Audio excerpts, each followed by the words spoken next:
Hello दोस्तों, कैसे हो? उम्मीद करता हूँ अच्छे होंगे, स्वस्थ होंगे और मस्त होंगे अपने काम में। और उम्मीद करता हूँ कि पढ़ाई ज़बरदस्त चल रही होगी। पेपर आने वाला है, कुछ ही दिन बचे हुए हैं, तो जिसमें आपकी जो पढ़ाई की जो दर है वो काफ़ी अच्छी चल रही होगी और मस्त तरीके से पढ़ाई चल रही होगी। हम इसी श्रृंखला में शुरू करते हैं। जो दृष्टि आई आई दृष्टि है, उसकी जो करंट अफेयर्स है उसमें हमने कुछ आगे पढ़ लिया था। इससे आगे हम आगे पढ़ते हैं। ग्वालियर एवं कोझिकोड यानी यूसीसीएन में शामिल। अब ये क्या है यूसीसीएन, ऐसे देखते हैं। यूनेस्को के रचनात्मक शहरों के network, UNESCO creative city network का सृजन वर्ष 2004 में ऐसे शहरों के मध्य सहयोग को बढ़ावा देने के उद्देश्य से किया गया था जिन्होंने आर्थिक, सामाजिक, सांस्कृतिक एवं पर्यावरण स्तर पर सतत विकास यानी सस्टेनेबल डेवलपमेंट के रणनीतिक घटक के रूप में रचनात्मक यानी क्रिएटिविटी को मान्यता प्रदान की। यूनेस्को के रचनात्मक शहरों के नेटवर्क में जिन 7 रचनात्मक क्षेत्रों को आच्छादित किया गया है वे हैं शिल्प एवं लोक कलाएं, मीडिया आर्ट, फिल्म डिजाइन, पाक कला, गैस्ट्रोनॉमी, साहित्य और संगीत है। 31 अक्टूबर 2023 को विश्व शहर दिवस यानी वर्ल्ड सिटीज डे के अवसर पर 25 शहरों को यूनेस्को के रचनात्मक क्रिएटिव शहरों के रूप में शामिल किया। यूनेस्को के महानिदेशक ने आंद्रे अजोलो ने इन 55 नए शहरों को यूनेस्को के क्रिएटिव शहरों के का दर्जा प्रदान किया। इन नए शहरों को शामिल किए जाने के बाद अब विश्व के 100 से अधिक देशों में यूनेस्को के क्रिएटिव शहरों के नेटवर्क में शामिल शहरों की जो कुल संख्या बढ़कर 350 यानी कि दुनिया में सबसे ज्यादा यानी कि क्रिएटिव शहर कितने हैं? 350, 350। जिन 55 शहरों को यूनेस्को के रचनात्मक शहरों के नेटवर्क में शामिल किया गया उनमें 2 भारतीय शहर भी शामिल हैं। भारत कहाँ पीछे रहेगा भाई। पहला है कोझिकोड और दूसरा है ग्वालियर। ग्वालियर को संगीत के क्षेत्र में जबकि कोझिकोड को साहित्य के क्षेत्र में यूनेस्को के रचनात्मक शहरों के नेटवर्क में शामिल किया गया है। उल्लेखनीय है कि इसके पूर्व 2015 में जयपुर को शिल्प एवं लोक कला श्रेणी में, वाराणसी को संगीत के क्षेत्र में और वर्ष 2017 में चेन्नई को संगीत के क्षेत्र में और 2019 में मुंबई को फिल्म के क्षेत्र में और हैदराबाद को पाक कला के क्षेत्र में और 2021 में श्रीनगर को शिल्प एवं लोक कला के क्षेत्र में यूनेस्को के क्रिएटिव शहरों के नेटवर्क में शामिल किया गया था।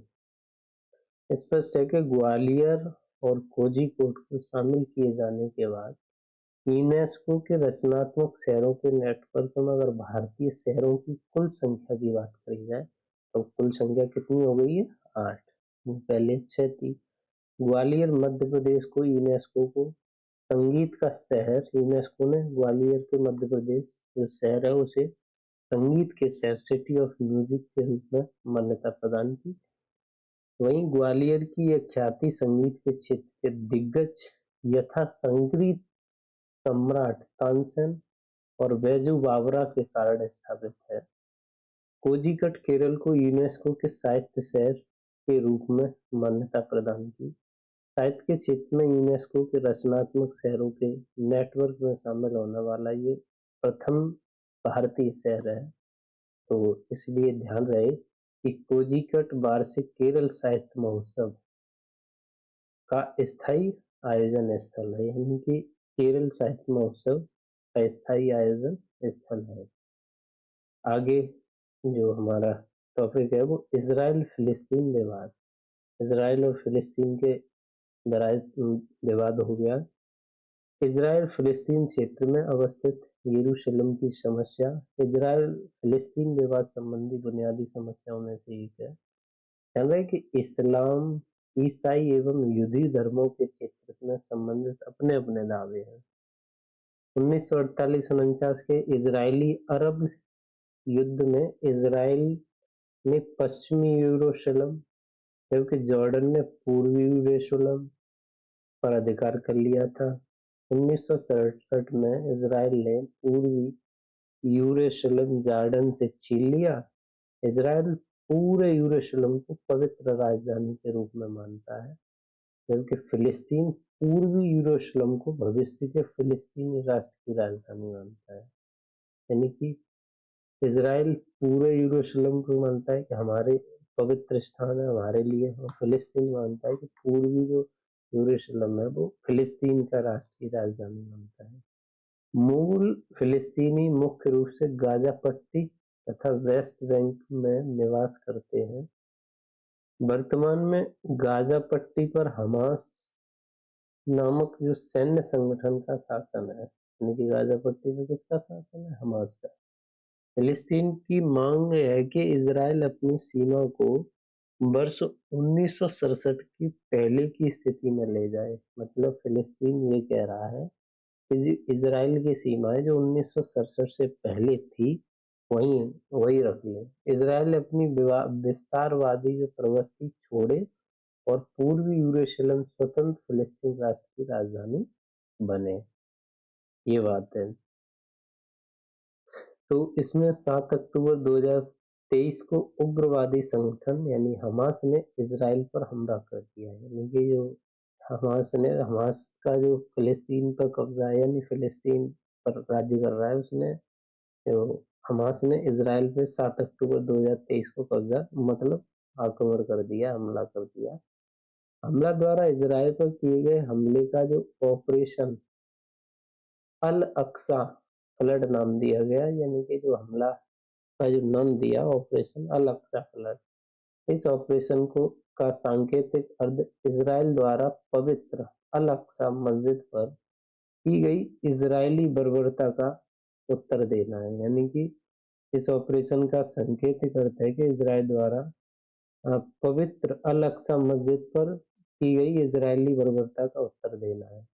इसके अतिरिक्त इसका उद्देश्य गाजा की 15 वर्षों की जो इजरायली नाकेबंदी थी को भी खत्म कर दिया। इसने इजराइल ने गाजा की 15 वर्षीय नाकेबंदी, इसके प्रत्युत्तर में इजराइल ने ऑपरेशन आयरन स्क्वाड नामक अभियान भी चलाया।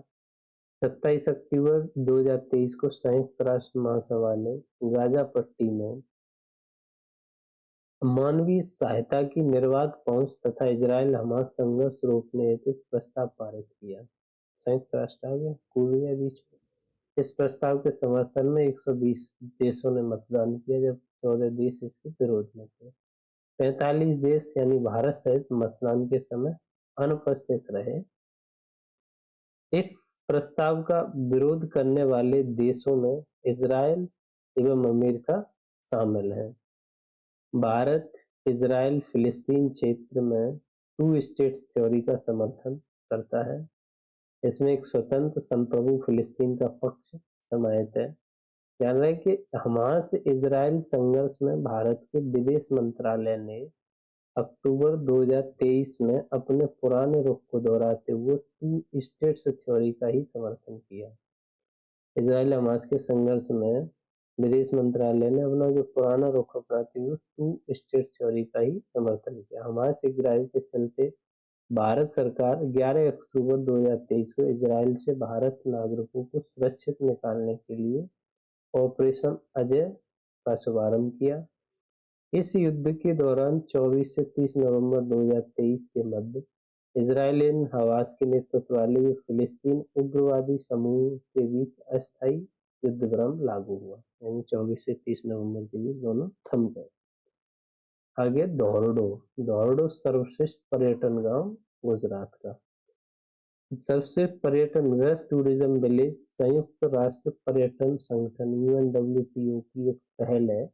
इस पहल को 2021 में लॉन्च किया गया था। वेस्ट गांव यानी सर्वश्रेष्ठ पर्यटन गांव UNWTO की पहल है। इस UNWTO के ग्रामीण विकास के लिए पर्यटन कार्यक्रम का एक अंग है। इस पहल के अंतर्गत उन गाँवों को मान्यता प्रदान की जाती है जो पर्यटन को अपने विकास एवं कल्याण का सुदृढ़ संचालक बनाने हेतु प्रतिबद्ध है।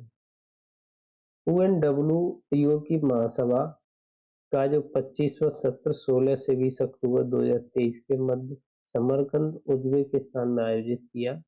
इस सत्र के दौरान UNWTO द्वारा 2023 हेतु सर्वश्रेष्ठ पर्यटन गांवों की सूची की घोषणा की। बस 2021 से जारी की जा रही इस सूची का ये कितना 21 में 22 में अब ये 23 में जारी की गई, तो ये तीसरा संस्करण है। सभी वैश्विक क्षेत्रों में कुल 54 गांवों को 2023 हेतु सर्वश्रेष्ठ पर्यटन गांव का दर्जा दिया गया, यानी कि विश्व में 54 गांव ऐसे हैं जो सर्वश्रेष्ठ पर्यटन गांव हैं। UNWTO द्वारा चयनित 54 सर्वश्रेष्ठ पर्यटन गांवों को भारत का जो धौरडो गांव भी शामिल है। तो धौरडो गुजरात का कच्छ जिला है ना, उसमें स्थित है। कच्छ के मानगढ़ में स्थित धौरडो वार्षिक रण उत्सव के आयोजन के लिए प्रसिद्ध है। रण उत्सव कच्छ गुजरात में आयोजित होने वाला एक सांस्कृतिक उत्सव है जो इस क्षेत्र की पारंपरिक कला, संगीत एवं शिल्प को प्रदर्शित करता है। उल्लेखनीय कि फरवरी 2023 में भारत की G20 अध्यक्षता के प्रथम पर्यटन कार्य समूह की जो बैठक थी ना, वो धौरडो में ही आयोजित हुई थी, ये ध्यान रखें। पहली पर्यटन कार्य समूह की जो बैठक थी धौरडो में ही आयोजित करी गई थी G20 की। सर्व उल्लेखनीय कि UNWTO द्वारा भारत के 2 गांवों का सर्वश्रेष्ठ पर्यटन गांवों की सूची में शामिल किया गया। धौरडो से पहले 2021 में पोचमपल्ली तेलंगाना को सर्वश्रेष्ठ पर्यटन गांव को मतलब सूची 2023 में धौरडो को 2021 में पोचमपल्ली को चयन किया गया था। पोचमपल्ली की यहाँ उत्कृष्ट साड़ियों के लिए भारत की जो सिल्क शहर सिल्क सिटी ऑफ इंडिया के नाम से इसे जाना जाता है। वर्ष 2023 में भारत के मंडला मध्य प्रदेश को NWTO ने सर्वश्रेष्ठ पर्यटन गांव अपग्रेड कार्यक्रम की सूची में शामिल किया है। इसके पूर्व 2022 में खानोमा कोहिमा नागालैंड का चयन अपग्रेड कार्यक्रम में भाग लेने हेतु किया गया था। ऐसे गांव जो सर्वश्रेष्ठ पर्यटन गांव के मानकों को पूरा नहीं करते, उन्हें UNW अपग्रेड कार्यक्रम के माध्यम से मान्यता मानदंडों को पूरा करने में सहायता प्रदान करता है। वैश्विक पेंशन सूचकांक 2023 वैश्विक पेंशन सूचकांक Monash centre for financial studies Monash university स्थित मोनास बिजनेस स्कूल का अंग और मर्सर के सहयोग से CFA संस्थान निवेश क्षेत्र के पेशेवरों का वैश्विक संघ द्वारा प्रायोजित सर्वेक्षण है। गौरतलब है कि वर्ष 2023 के सूचकांक में विश्व भर की 47 वैश्विक पेंशन प्रणाली का एक व्यापक तुलनात्मक अध्ययन प्रस्तुत किया गया है। याद रहे 17 अक्टूबर 2023 को मर्सर CFA इंस्टीट्यूट वैश्विक पेंशन सूचकांक जारी किया गया। इस सूचकांक का 15वां वार्षिक संस्करण है। इसमें के अनुसार नीदरलैंड, आइसलैंड, डेनमार्क, इजराइल के सेवानिवृत्त आय प्रणालियां विश्व के में सर्वश्रेष्ठ है। वहीं अगर MCGPI की सर्वश्रेष्ठ 3 देश की बात करें तो इसमें नीदरलैंड पहले स्थान पर है, आइसलैंड दूसरे और डेनमार्क तीसरे। भारत का स्थान भाई MCGPI में 45वां स्थान है। याद रहे कि 2022 में भारत का स्थान 41वां था। वैश्विक भूख सूचकांक 2023 वैश्विक भूख सूचकांक यानी ग्लोबल हंगर इंडेक्स एक ऐसी युक्ति है जो वैश्विक, क्षेत्रीय तथा राष्ट्रीय स्तरों पर भुखमरी की गणना एवं उपस्थित वस्तु स्थिति का पता लगाने के लिए डिजाइन की गई है। वैश्विक भूख सूचकांक 4 संकेतकों यथा अल्प पोषण, बाल दुबलापन, बाल ठिकानापन, बाल मृत्यु दर के आधार पर तैयार किया जाता है। वैश्विक भूख सूचकांक 100 आधार बिंदुओं के पैमाने पर तैयार किया जाता है, जिसमें 0 सबसे अच्छा स्कोर माना जाता है, 100 सबसे खराब स्कोर माना जाता है। स्पष्ट है कि यदि किसी देश का GI स्कोर 0 है तो इसका अर्थ ये है कि वह वहाँ कोई भूखा नहीं है। जीआई स्कोर 100 से तात्पर्य है कि उस देश में सभी भुखमरी की स्थिति में है। हालांकि ये दोनों ही स्थितियां व्यवहार में नहीं पाई जाती। व्यवहार में 0 से 100 के बीच की स्थिति पाई जाती है। इस सूचकांक में जीएचआई स्कोर के 5 वर्ग बनाए गए हैं, जिनके आधार पर किसी देश में भुखमरी की जो तीव्रता का आकलन किया जाता है जो निम्न है। जैसे 9.9 उससे कम स्कोर यानी कि से लो, 10 से 19 से मध्यम, 20 से 34 के बीच जैसे गंभीर सीरियस बनते हैं, 35 से 49 के बीच अलार्मिंग होगा, 50 से ऊपर होगा चरम भयावह होगा, एक्सट्रीमली अलार्मिंग स्थिति को प्रदर्शित करते हैं। 12 अक्टूबर 2023 को कंसर्न वर्ल्ड वाइड तथा वेटरन हंगर हेल्प द्वारा संयुक्त रूप से वैश्विक भूख सूचकांक यानी ग्लोबल हंगर इंडेक्स जारी किया गया। इस सूचकांक में 18वां वार्षिक संस्करण है और 2023 की रिपोर्ट खाद्य प्रणालियों को आकार देने में युवाओं की शक्ति विषय पर केंद्रित है। वर्ष 2023 के सूचकांक में 125 देशों के जीएचआई गणना की गई। 2023 में जीएचआई का जो स्कोर है वैश्विक स्तर पर 18.3 है, जो कि भुखमरी के मध्यम स्थिति को दर्शाता है। क्षेत्रीय स्तर पर देखा जाए तो 2023 में दक्षिण एशिया और Africa south of the Sahara का जीआई स्कोर सर्वाधिक है और दक्षिण एशिया एवं Africa south of the Sahara दोनों का जो जीआई स्कोर है वो 27 है।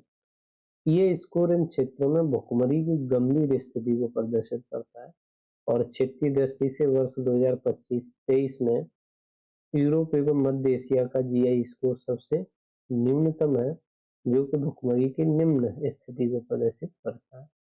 यानी कि वैश्विक भूख सूचकांक 2023 के अनुसार वैश्विक स्तर पर कोई भी देश भुखमरी की चरम भयावह स्थिति पर नहीं है, क्योंकि 9 देश भुखमरी की अलार्मिंग स्थिति का सामना कर रहे हैं।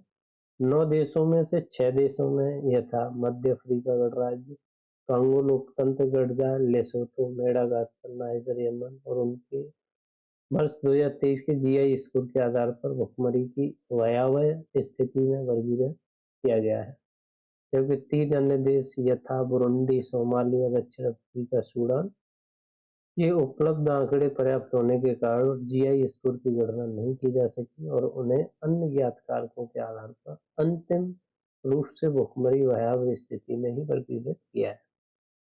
जीएचआई 2023 के अनुसार वर्ष 2022 की अवधि में मेडागास्कर में अल्प पोषण की दर सर्वाधिक है, जो कि 51% है। 5 वर्ष से कम आयु के बच्चों में जैसे दुबलापन के सर्वाधिक जो मामले हैं वो भारत में है।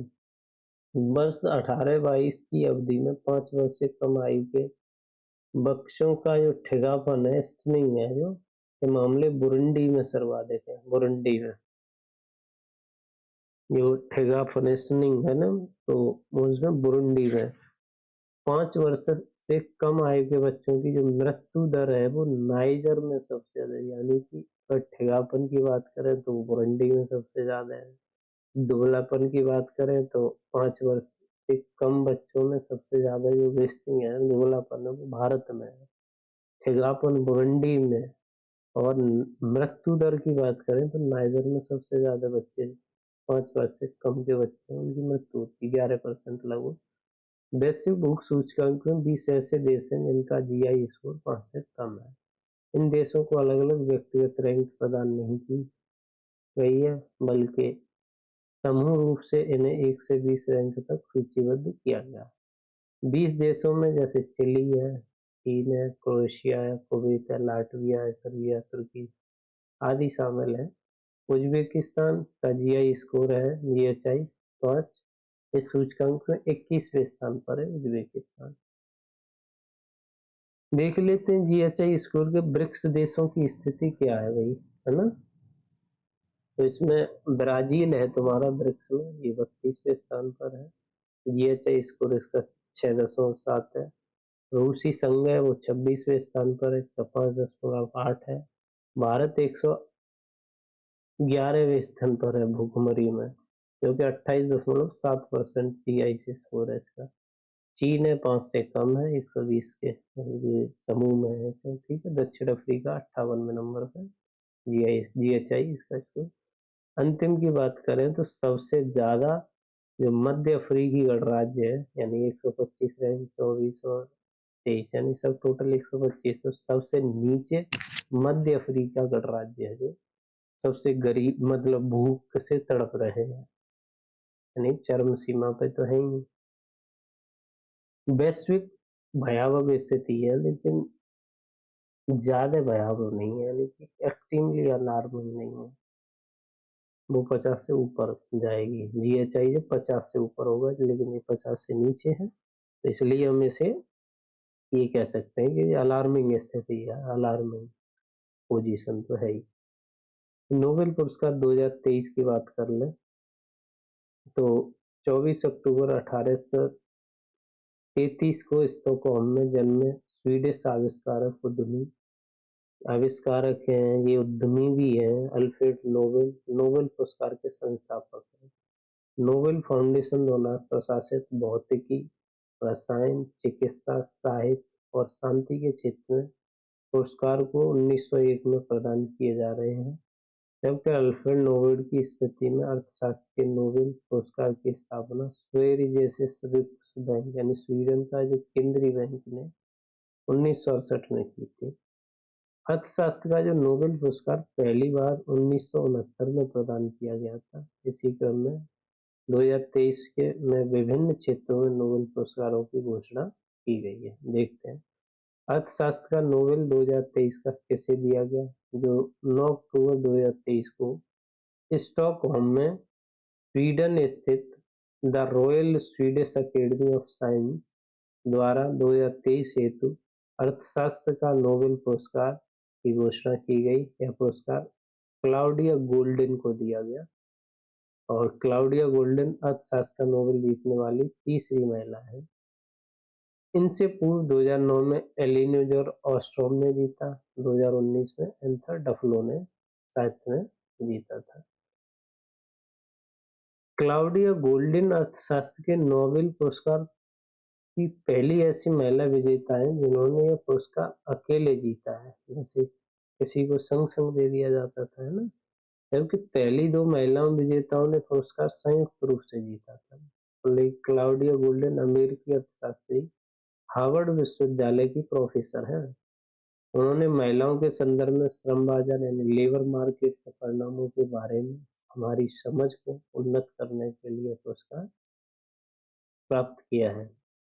उन्होंने कई सदियों की अवधि में महिलाओं की आय और श्रम बाजार में उनकी भागीदारी से संबंधित पहला व्यापक विवरण प्रदान किया है। वर्ष 1990 में इनकी यह पुस्तक प्रकाशित हुई, जिसका शीर्षक था understanding the gender gap in economic history of American women's. वर्ष 2021 में प्रकाशित अपनी पुस्तक कैरियर एंड फैमिली में उन्होंने लैंगिक आय अंतराल को समाप्त करने में महिलाओं की शताब्दियों लंबी यात्रा का लेखा जोखा प्रस्तुत किया है। नोबेल का शांति का नोबेल किसे दिया गया, तो ओस्लो नॉर्वे स्थित द नॉर्वेजियन कमेटी द्वारा 2023 को नोबेल शांति पुरस्कार की घोषणा की। यह पुरस्कार ईरान की नरगिस मोहम्मदी को दिया गया। नरगिस मोहम्मदी को, उन्हें यह पुरस्कार ईरान की महिलाओं के उत्पीड़न के विरुद्ध लड़ाई और सभी के लिए मानवाधिकार एवं स्वतंत्रता को बढ़ावा देने उनके प्रयासों के लिए दिया गया। याद रहे कि नरगिस मोहम्मदी एक मानवाधिकार कार्यकर्त्री हैं और स्वतंत्रता सेनानी है। नोबेल पुरस्कार की घोषणा के समय नरगिस जो थी कैद में थी। उल्लेखनीय कि नरगिस मोहम्मदी नोबेल शांति पुरस्कार जीतने वाली विश्व की 19वीं तथा ईरान की दूसरी महिला है। इनसे पूर्व 2023 में ईरान की शिरीन एबादी ने नोबेल पुरस्कार जीतने वाली प्रथम ईरानी महिला थी। साहित्य के क्षेत्र में नोबेल पुरस्कार, साहित्य के क्षेत्र में स्टॉकहोम स्थित अकेडमी साहित्य के नोबेल पुरस्कार की घोषणा की, और ये नॉर्वेजियन लेखक जॉन ओलाफ फॉसे को प्रदान किया गया। यह पुरस्कार उनके अभिनव नाटकों एवं गद्य के लिए दिया गया अनकही भावनाओं को आवाज देते हैं।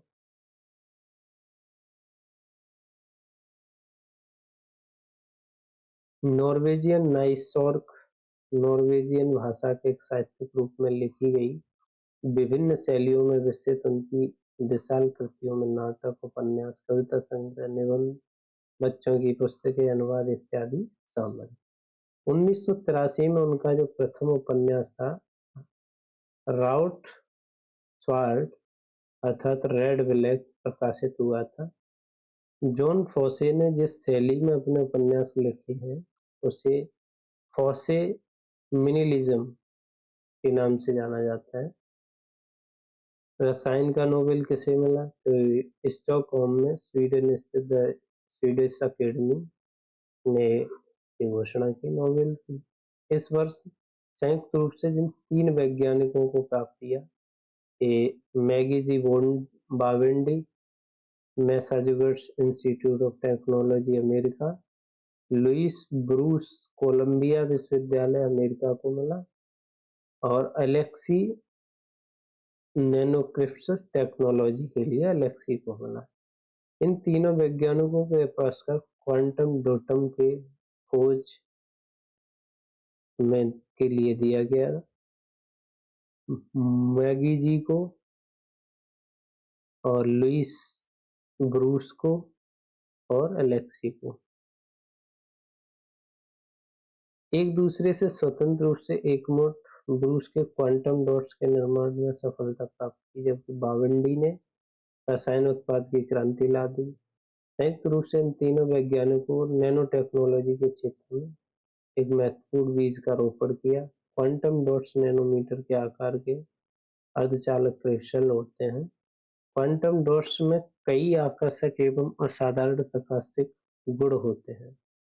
सबसे महत्वपूर्ण बात है कि आकार के आधार पर उनके अलग-अलग रंग होते हैं। आकार में परिवर्तन द्वारा क्वांटम डॉट्स के गुणों में भी परिवर्तन किया जा सकता है। क्वांटम डॉट्स का प्रयोग वर्तमान में QLED तकनीक पर कंप्यूटर मॉनिटर एवं टेलीविजन स्क्रीन को प्रकाशित करने में भी किया जाता है। इनका प्रयोग LED लैंप में भी किया जाता है। क्वांटम डॉट्स के साथ ही रोगी के शरीर में ट्यूमर वाले ऊतकों को हटाने में अपने स्वच्छ प्रकाशित चिकित्सकों का मार्गदर्शन कर सकते हैं। भौतिक विज्ञान का नोबेल पुरस्कार 2023 3 अक्टूबर 2023 स्टॉकहोम स्वीडिश में की घोषणा की गई है। इस वर्ष पुरस्कार संयुक्त रूप से जिन 3 वैज्ञानिकों को दिया गया, पियरे एगोस्टिनी, फेरेंक क्लाउस और एनी व्हीलर, लंड विश्वविद्यालय, Max Planck, Ohio State University America. इन तीनों वैज्ञानिकों को पुरस्कार पदार्थ में इलेक्ट्रॉन गतिशीलता के अध्ययन के लिए एटोसेकंड पल्स उत्पन्न करने वाले प्रयोगात्मक तरीकों की खोज के लिए दिया गया। इस वर्ष में के जो भौतिक विज्ञान के क्षेत्र में नोबेल पुरस्कार विजेताओं ने ऐसे प्रयोग संचालित किए जिसने एटोसेकंड भौतिकी नामक एक नए क्षेत्र में अनुसंधान द्वारा खोल दिए। एटोसेकंड भौतिकी वैज्ञानिकों को अति सूक्ष्म समय अंतराल के अति सूक्ष्म कणों प्रक्रियाओं का अध्ययन करने का अवसर प्रदान करती है। उल्लेखनीय कि परमाणुओं एवं अणुओं में इलेक्ट्रॉनों की गति इतनी तीव्र होती है कि उन्हें एटोसेकंड में मापा जाता है। एक एटोसेकंड 10⁻⁻18 सेकंड के समतुल्य होता है। चिकित्सा विज्ञान का नोबेल किसे दिया गया? तो नोबेल असेंबली पैरा इंस्टीट्यूट ने घोषणा की।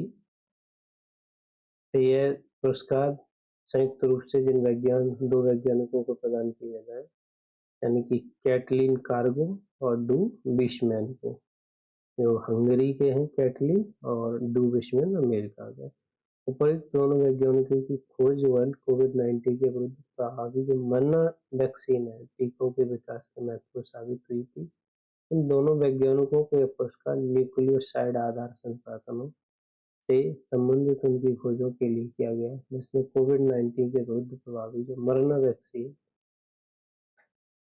आरएनए टीका के विकास को सक्षम बनाया।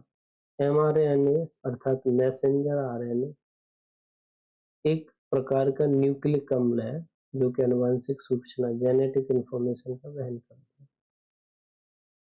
यानी कि मैसेंजर आरएनए टीके भी एंटीबॉडीज का उत्पादन करने में प्रतिरक्षी इम्यून सिस्टम को सक्रिय करने का प्रयास करते हैं, जिससे किसी जीवित विषाणु के संक्रमण से मुकाबला करने में मदद मिलती है। हालांकि यहाँ अधिकांश टीके प्रतिरक्षा प्रणाली से प्रतिक्रिया उत्पन्न करने के लिए कमजोर या मृत जीवाणु का प्रयोग करते हैं। वही मैसेंजर आरएनए टीके आनुवंशिक सामग्री का मात्र एक अंश ही प्रयोग करते हैं, जो वस्तुतः विषाणु प्रोटीन है। स्पष्ट है कि एमआरएनए टीके व्यक्तियों को विषाणु के संपर्क में नहीं लाते हैं। वैश्विक नवाचार सूचकांक 2023 वर्ष 2007 से वैश्विक नवाचार सूचकांक का प्रकाशन प्रतिवर्ष किया जा रहा है। इस सूचकांक का प्रकाशन विश्व बौद्धिक संपदा यानी कि World Intellectual Property Organization WIPO द्वारा किया जाता है। WIPO द्वारा इस सूचकांक का प्रकाशन द पोर्ट लिंच इंस्टीट्यूट की भागीदारी में किया गया था। साथ ही सूचकांक के प्रकाशन में कॉर्पोरेट नेटवर्क भागीदारी the confederation of the Indian industry Brazilian national confederation of industry भूमिका रही। 27 सितंबर 2023 को वैश्विक नवाचार सूचकांक 2023 को जारी किया गया। इस सूचकांक का 16वां संस्करण है। यह संस्कृत का अनिश्चितता की नवाचार वैश्विक नवाचार सूचकांक 2023 में जिसकी कुल 132 अर्थव्यवस्थाओं के नवाचार प्रदर्शन इनोवेशन परफॉर्मेंस को मापकर उन्हें रैंकिंग प्रदान की गई। वैश्विक नवाचार संस्थान सूचकांक 2023 में स्विट्जरलैंड को लगातार 13वें वर्ष प्रथम स्थान पर रखा गया। विश्व की सबसे नवाचारी अर्थव्यवस्था घोषित की गई, यानी कि 5 अर्थव्यवस्थाएं जो है जो वैश्विक नवाचार सूचकांक में पहले नंबर पर स्विट्जरलैंड, दूसरे पर स्वीडन, तीसरे पर अमेरिका, चौथे पर यूके और 5वें पर सिंगापुर है। वही 5 अंतिम अवस्था में देखें तो अंगोला सबसे अंतिम है, नाइजर 31 पे, 32 पे बुरुंडी, 29 पे माली, 28 पे गिनी है। इसमें वैश्विक नवाचार सूचकांक में कई मध्यम एवं निम्न आय वाली अर्थव्यवस्था में आर्थिक विकास के स्तर के सापेक्ष नवाचार के संदर्भ में बेहतर प्रदर्शन कर रही है। ऐसी अर्थव्यवस्थाओं को इनोवेशन ओवर परफॉर्मर्स की संज्ञा दी जाती है।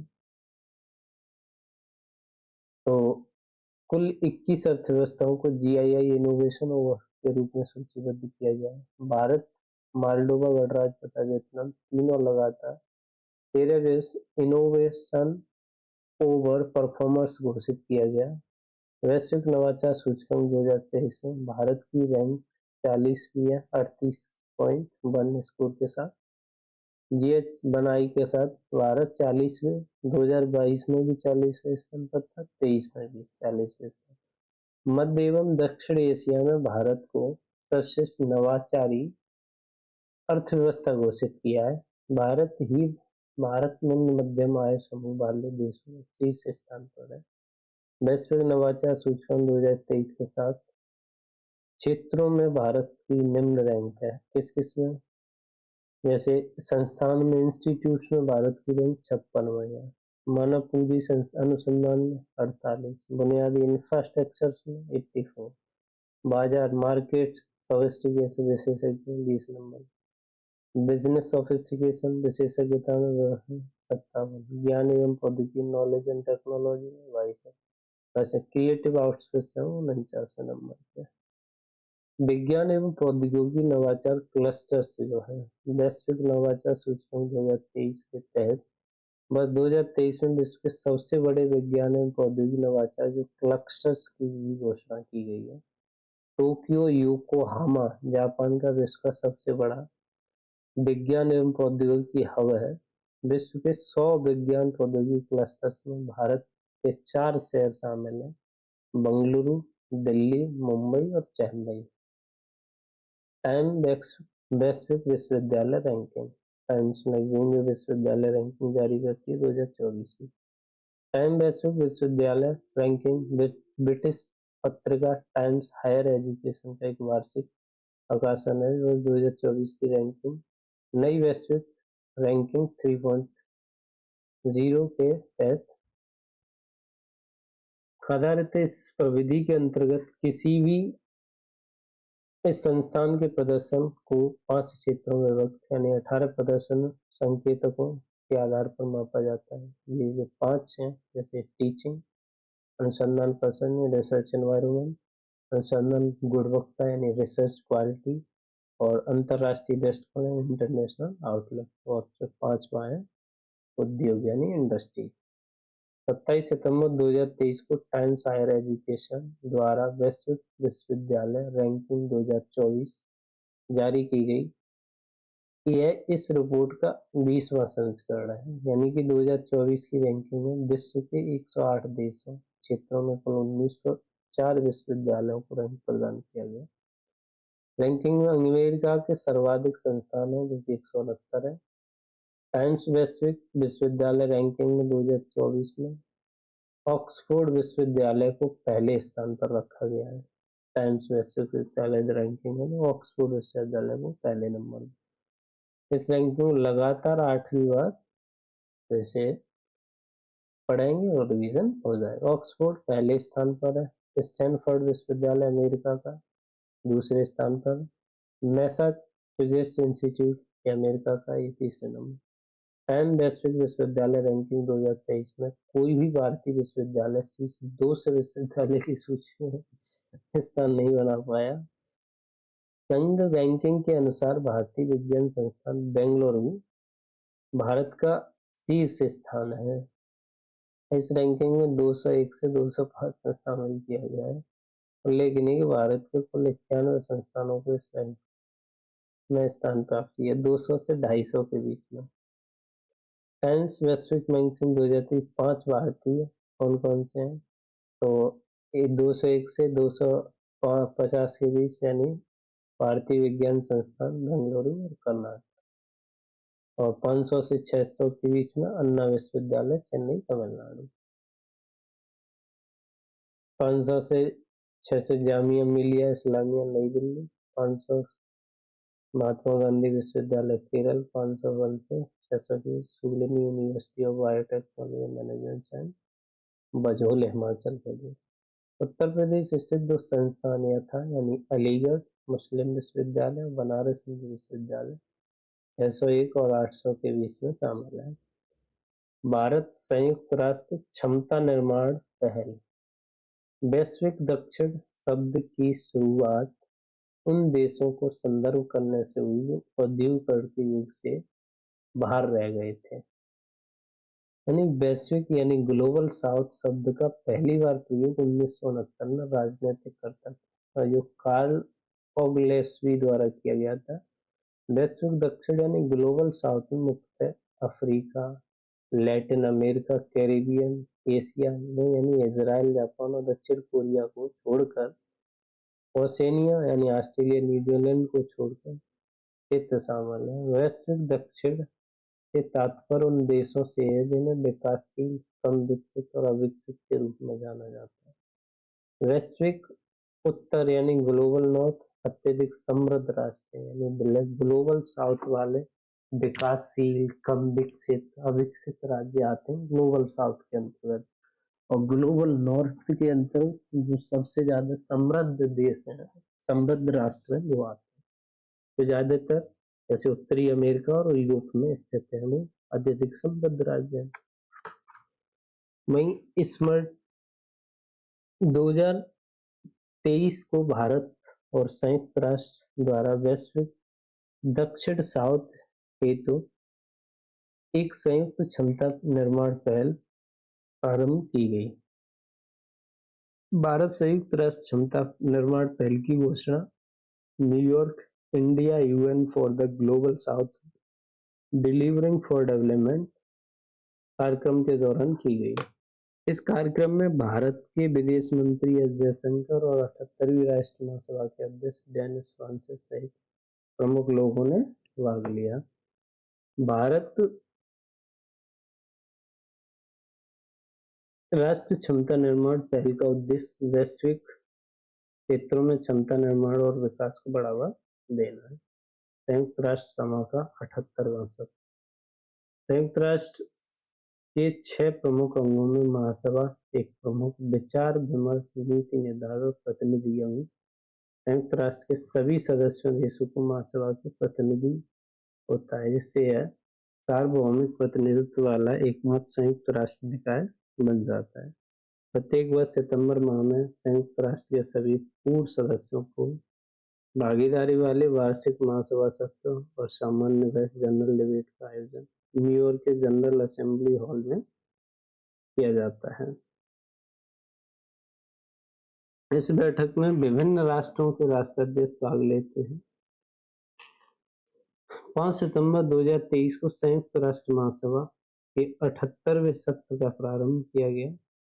में एसडीजी शिखर सम्मेलन का आयोजन किया गया। सस्टेनेबल डेवलपमेंट गोल यानी कि क्लाइमेट एविएशन समिट का भी आयोजित किया गया।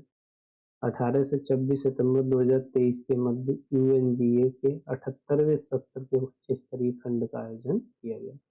संयुक्त राष्ट्र महासभा के 78वें सत्र का मुख्य जो विषय था, विश्वास का पुनर्निर्माण और वैश्विक एकजुटता को फिर से जागृत करना, सभी के लिए शांति, समृद्धि, प्रगति और स्थिरता की दिशा में 2030 एजेंडा सतत विकास लक्ष्यों पर तेजी लाना। ज्ञात रहे कि 1 जून 2023 को डेनिस फ्रांसिस जो संयुक्त राष्ट्र महासभा के 78वें अध्यक्ष निर्वाचित हुए थे। भारतीय विदेश मंत्री एस जयशंकर 22 से 23 सितंबर के मध्य अमेरिका में यात्रा पर रहे। इस दौरान 22 से 26 सितंबर के बीच उन्होंने संयुक्त राष्ट्र महासभा के 78वें सत्र में भारतीय प्रतिनिधिमंडल का नेतृत्व किया। ध्यान रहे कि संयुक्त राष्ट्र महासभा के 77वें सत्र की अध्यक्षता कसावा कुरोशी हंगरी द्वारा की गई थी। ठीक है, 78वें सत्र संयुक्त राष्ट्र महासभा अमेरिका में की गई है। ठीक,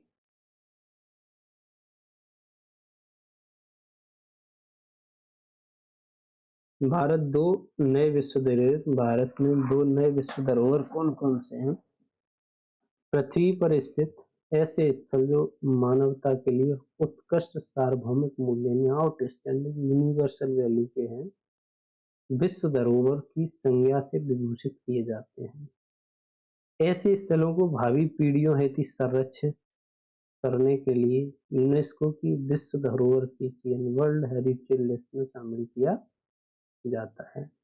संयुक्त राष्ट्र शैक्षिक, वैज्ञानिक एवं सांस्कृतिक संगठन United Nation Educational, Scientific and Cultural Organization का लक्ष्य विश्व भर में स्थित सांस्कृतिक एवं प्राकृतिक धरोहरों की पहचान, सुरक्षा एवं संरक्षण को प्रदान करना। विश्व धरोहर स्थलों को यूनेस्को द्वारा प्रशासित एवं अंतर्राष्ट्रीय अभिसमय द्वारा विधिक संरक्षण प्राप्त होता है। विश्व धरोहर अभिसमय को औपचारिक रूप से वैश्विक सांस्कृतिक एवं प्राकृतिक धरोहर के संरक्षण से संबंधित नाम से जाना जाता है। इस अभिसमय को यूनेस्को के आम सम्मेलन द्वारा 16 नवंबर 1908 को अडॉप्ट किया गया था।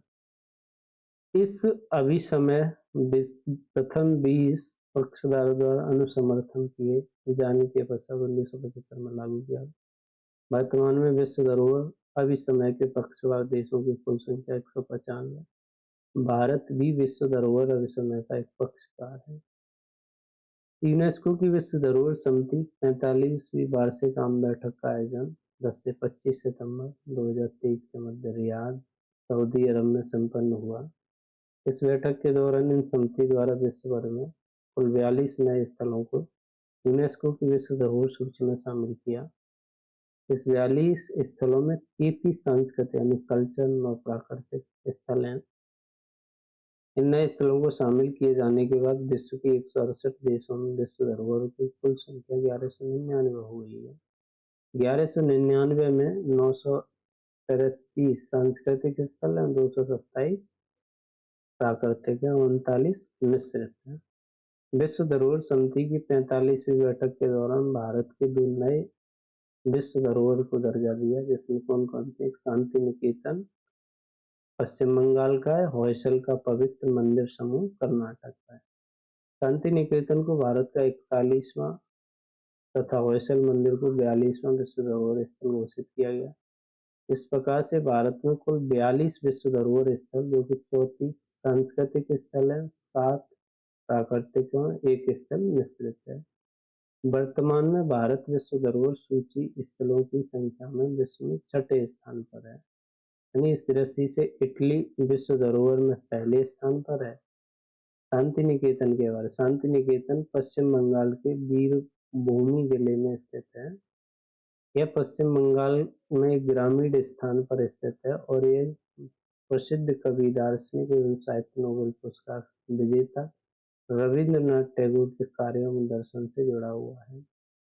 वर्ष 1921 में शांति निकेतन विश्व भारती के नाम से विश्वविद्यालय के रूप में परिवर्तित हो गया था। 1951 में विश्व भारती को एक केंद्रीय विश्वविद्यालय एवं राष्ट्रीय महत्व का एक संस्थान घोषित कर दिया गया। होयसल के पवित्र मंदिर समूह के बारे में, होयसल के पवित्र मंदिर समूह एक क्रमिक संपत्ति जिसमें दक्षिण भारतीय राज्य कर्नाटक में 3 मंदिर शामिल हैं। कौन कौन से मंदिर हैं इसमें, ये देख लेते हैं। इसमें चेन्ना केशव मंदिर है जो बेलूर हासन में, होयसलेश्वर मंदिर है हॉलबेंदु हासन, और केशव मंदिर है सोमनाथ मैसूर में। चेन्ना केशव, होयलेश्वर और केशव मंदिर 3 मंदिर हैं। 12-13वीं शताब्दी से निर्मित होयलेश्वर मंदिर के समूह होयसल राजवंश के शिल्पकारों एवं वास्तुकारों की रचनात्मकता एवं कौशल को प्रमाणित करते हैं। चेन्ना केशव भगवान विष्णु के रूप में, और यह मंदिर भगवान विष्णु को समर्पित है। होयलेश्वर मंदिर 12वीं शताब्दी का एक हिंदू मंदिर है जो भगवान शिव को समर्पित है। केशव मंदिर एक वैष्णव हिंदू मंदिर है जो कावेरी नदी के किनारे पर स्थित है। भारत विश्व धरोहर स्थल में 42 विश्व धरोहर है भारत में।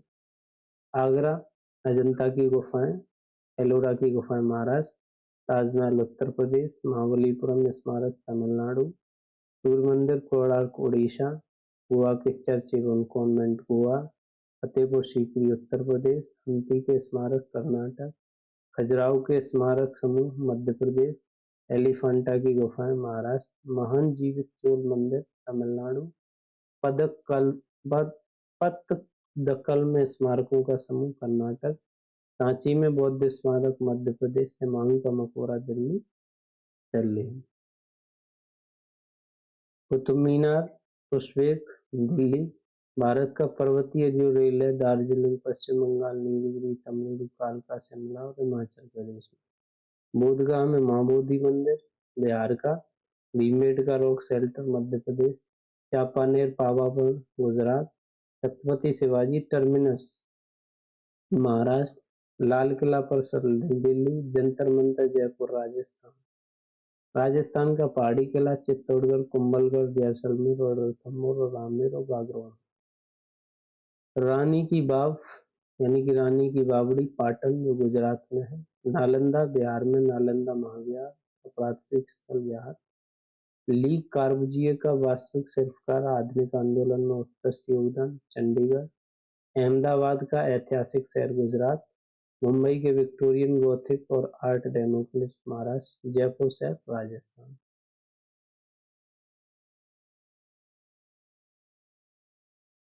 धौलावीरा गुजरात, काकतीय रुद्रेश्वर तेलंगाना, शांति निकेतन पश्चिम बंगाल, होयसलेश्वर के पवित्र समूह मंदिर कर्नाटक।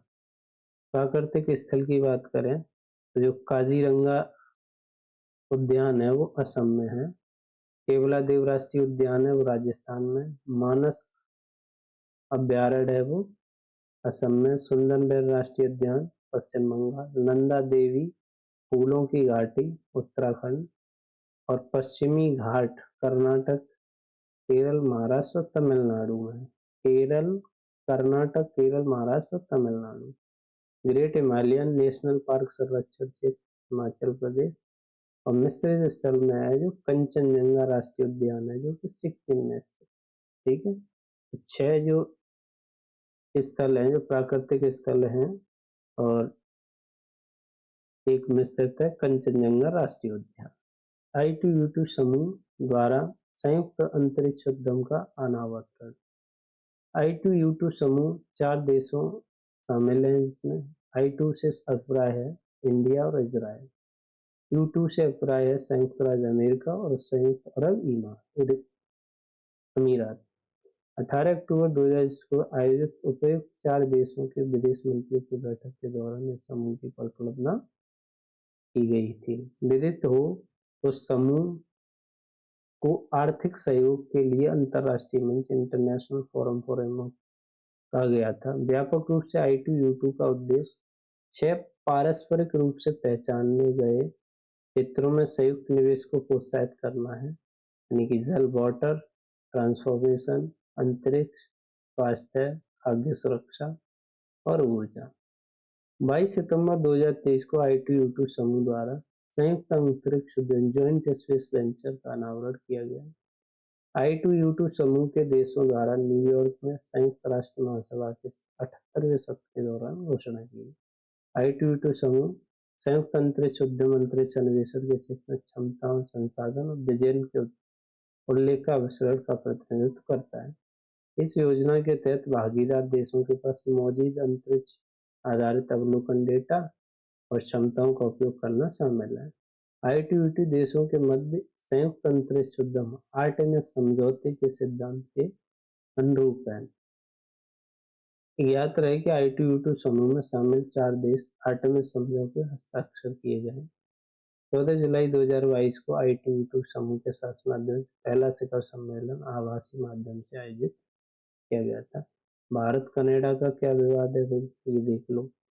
8 जून 2023 को ओंटारियो कनाडा के ब्रैम्पटन में खालिस्तान समर्थकों द्वारा एक रैली निकाली गई, जो पूर्व प्रधानमंत्री इंदिरा गांधी के उनके अंगरक्षकों द्वारा नृशंस हत्या की झांकी पर आधारित थी। यह झांकी कनाडा के सिख अलगाववादी समूह द्वारा अपनी वार्षिक परेड के तहत निकाली गई थी, जिसके माध्यम से 1984 के ऑपरेशन ब्लू स्टार के विरुद्ध अपना विरोध प्रदर्शन करते थे। इन्हीं भारतीय विदेश मंत्री एस जयशंकर द्वारा कनाडा में इस प्रकार की घटना पर आपत्ति जताते हुए इसे भारत कनाडा संबंधों के लिए अनुकूल नहीं बताया गया। 18 जून 2023 को हरदीप सिंह निज्जर, जो भारतीय मूल का कनाडाई सिख था, जिसे भारत द्वारा आतंकी घोषित किया गया, कि एक गुरुद्वारे यानी कनाडा के पास गोली मारकर हत्या कर दी गई। 18 सितंबर 2023 को कनाडा के प्रधानमंत्री जस्टिन ट्रूडो द्वारा कनाडा की संसद में निम्न सदन हाउस ऑफ कॉमन्स को संबोधित करने के दौरान सिख नेता हरदीप सिंह निज्जर की हत्या भारत सरकार की संलिप्तता का आरोप लगा दिया। ध्यान रहे कि फाइव आइज द्वारा साझा की गई खुफिया जानकारी के आधार पर ही कनाडा सरकार द्वारा हरदीप सिंह निज्जर की हत्या भारत की संलिप्तता का दावा किया गया है। कनाडा द्वारा भारतीय उच्चायोग से एक वरिष्ठ राजनयिक को देश से निष्कासित कर दिया गया। भारत ने हरदीप सिंह निज्जर की हत्या संबंधी मामले में अपनी किसी भी प्रकार की संलग्नता से इनकार किया तथा प्रतिक्रिया के स्वरूप कनाडा के एक वरिष्ठ राजनयिक को भारत से निष्कासित कर दिया। साथ ही भारत ने कनाडा पर भारत के खालिस्तानी अलगाववादी हिंसा के लिए जिम्मेदार कई आतंकवादियों को सुरक्षित आश्रय उपलब्ध कराने का आरोप भी लगाया। हाल ही में कनाडा द्वारा भारत के साथ प्रस्तावित व्यापारिक संधि पर स्थगित कर दी गई।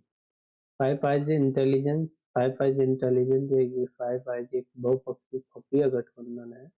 इस गठबंधन के सदस्यों में ऑस्ट्रेलिया है, कनाडा है, न्यूजीलैंड है, यूके और अमेरिका शामिल है।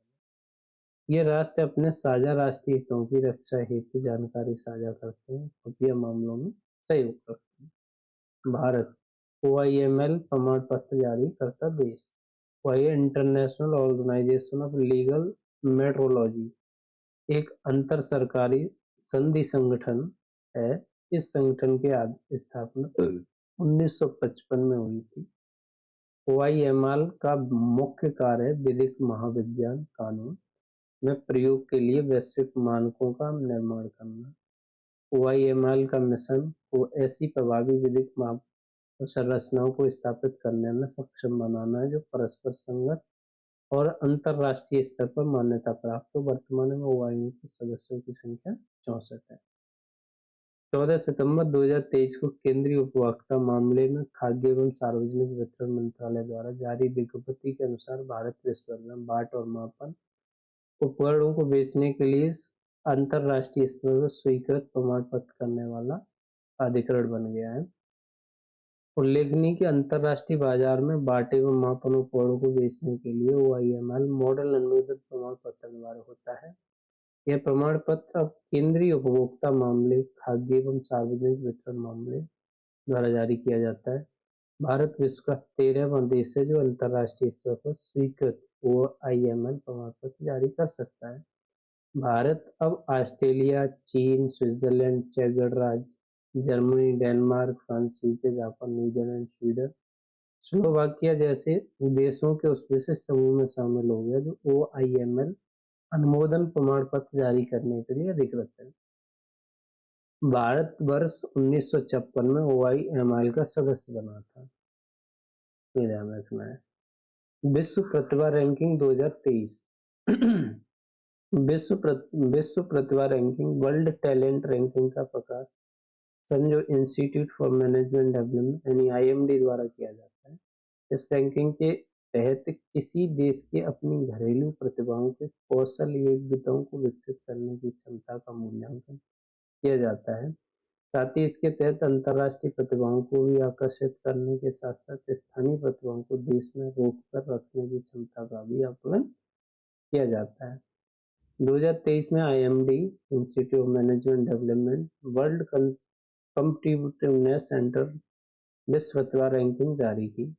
इस रैंकिंग का 10वां संस्करण है। विश्व प्रतिभा रैंकिंग विश्व की 64 अर्थव्यवस्थाओं शामिल है इसमें, यानी कि विश्व प्रतिभा रैंकिंग शीर्ष देश 3 देश कौन कौन थे? स्विट्जरलैंड तीसरे पहले स्थान पर, दूसरे में प्रतिभा लग्जमबर्ग और तीसरे पे आइसलैंड। वहीं WTR विश्व प्रतिभा रैंकिंग जो है इसमें वर्ल्ड टैलेंट रैंक 64 देशों की सूची में भारत 56वें स्थान पर है 41 स्कोर के साथ। 2022 की सूची में भारत 52वें स्थान पर था। एशिया प्रशांत क्षेत्र में कुल 14 देशों की रैंक में सिंगापुर को प्रथम स्थान दिया गया है। वहीं एशिया प्रशांत महाक्षेत्र में भारत को 12वें स्थान पर दिया गया है। ठीक है। सर्वश्रेष्ठ देशों की ranking US news and world sports एक अमेरिकी मीडिया कंपनी है।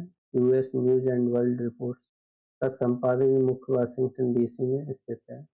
UNSWR द्वारा प्रत्येक वर्ष में सर्वश्रेष्ठ देशों से संबंधित रिपोर्ट जारी की जाती है। सुरक्षा, आर्थिक स्थिरता, सामाजिक न्याय की प्रतिबद्धता जैसे 77 गुणों के आधार पर इसका मूल्यांकन किया जाता है। सितंबर 2023 में जारी US news and world report की सर्वश्रेष्ठ देशों की वार्षिक रैंकिंग के अनुसार यूरोपीय देश यानी स्विट्जरलैंड ने विश्व के सर्वश्रेष्ठ देश का खिताब जीता। उल्लेखनीय है कि भारत 30वें स्थान पर है सर्वश्रेष्ठ देशों में। 2022 में 31वें स्थान पर था। स्विट्जरलैंड 2022 में भी पहले ही स्थान पर था। इस रिपोर्ट में सूची कनाडा दूसरे स्थान पर है। अच्छा, इसी क्रम में तीसरे स्थान पर स्वीडन, चौथे स्थान पर ऑस्ट्रेलिया। अमेरिका इस सूची में 5वें स्थान पर है, जबकि 2022 में चौथे स्थान पर रहता है। ईरान को अंतिम स्थान में लाए और इस विश्व रिपोर्ट में 87 देशों को शामिल किया गया। विश्व का 10 सबसे बड़ी अर्थव्यवस्थाएं 2024 की 2 जनवरी 2024 को फोर्ब्स द्वारा 2024 की विश्व शीर्ष 10 अवस्थाओं के आंकड़े जारी किए गए, जिसमें GDP के संदर्भ में संयुक्त राज्य अमेरिका है शीर्ष स्थान पर, उसके बाद चीन है, जर्मनी है, फिर जापान है, और GDP के संदर्भ में वैश्विक स्तर पर भारत 5वें स्थान पर है। पहले पे अमेरिका है, दूसरे पे चीन है, तीसरे पे जर्मनी, जापान, यूके उड़ गए हवा में। US, चीन, जर्मनी, जापान, भारत और यूके 6वें नंबर पे पहुंच गया, फ्रांस 7 में, Italy 8, Brazil 9, Canada 10 number. GDP के संदर्भ में वैश्विक स्तर पर रूस 11वें स्थान पर है, जिसकी अर्थव्यवस्था का आकार 1860 बिलियन यूएस डॉलर है। दिए गए आंकड़ों से स्पष्ट है कि विश्व की 10 सबसे बड़ी अर्थव्यवस्थाओं की वार्षिक जीडीपी वृद्धि दर सर्वाधिक वृद्धि भारतीय अर्थव्यवस्था की है, जबकि जर्मनी तथा यूके की जैसी अर्थव्यवस्थाओं की जीडीपी वृद्धि दर ऋणात्मक रही है। कौन कौन की? जर्मनी की और यूके की जो वार्षिक वृद्धि दर है वो क्या है? ऋणात्मक है। जॉर्जिया द्वारा हिंदू विरासत माह घोषित किया गया। हिंदू धर्म विश्व के सबसे बड़े और सबसे पुराने धर्मों में से एक है और 100 से अधिक देशों में लगभग 1 बिलियन से अधिक अनुयायी हैं और संयुक्त राज्य अमेरिका में लगभग 3 मिलियन हिंदू धर्म के लोग हैं। अगस्त 2023 में अमेरिका का जो राज्य जॉर्जिया के गवर्नर ब्रायन केम्प ने आधिकारिक तौर पर अक्टूबर माह को हिंदू विरासत माह के रूप में घोषित किया। हिंदू अमेरिका समुदाय द्वारा जॉर्जिया राज्य में दिए गए महत्वपूर्ण योगदान का मान्यता प्रदान करने हेतु इस पहल की घोषणा की गई।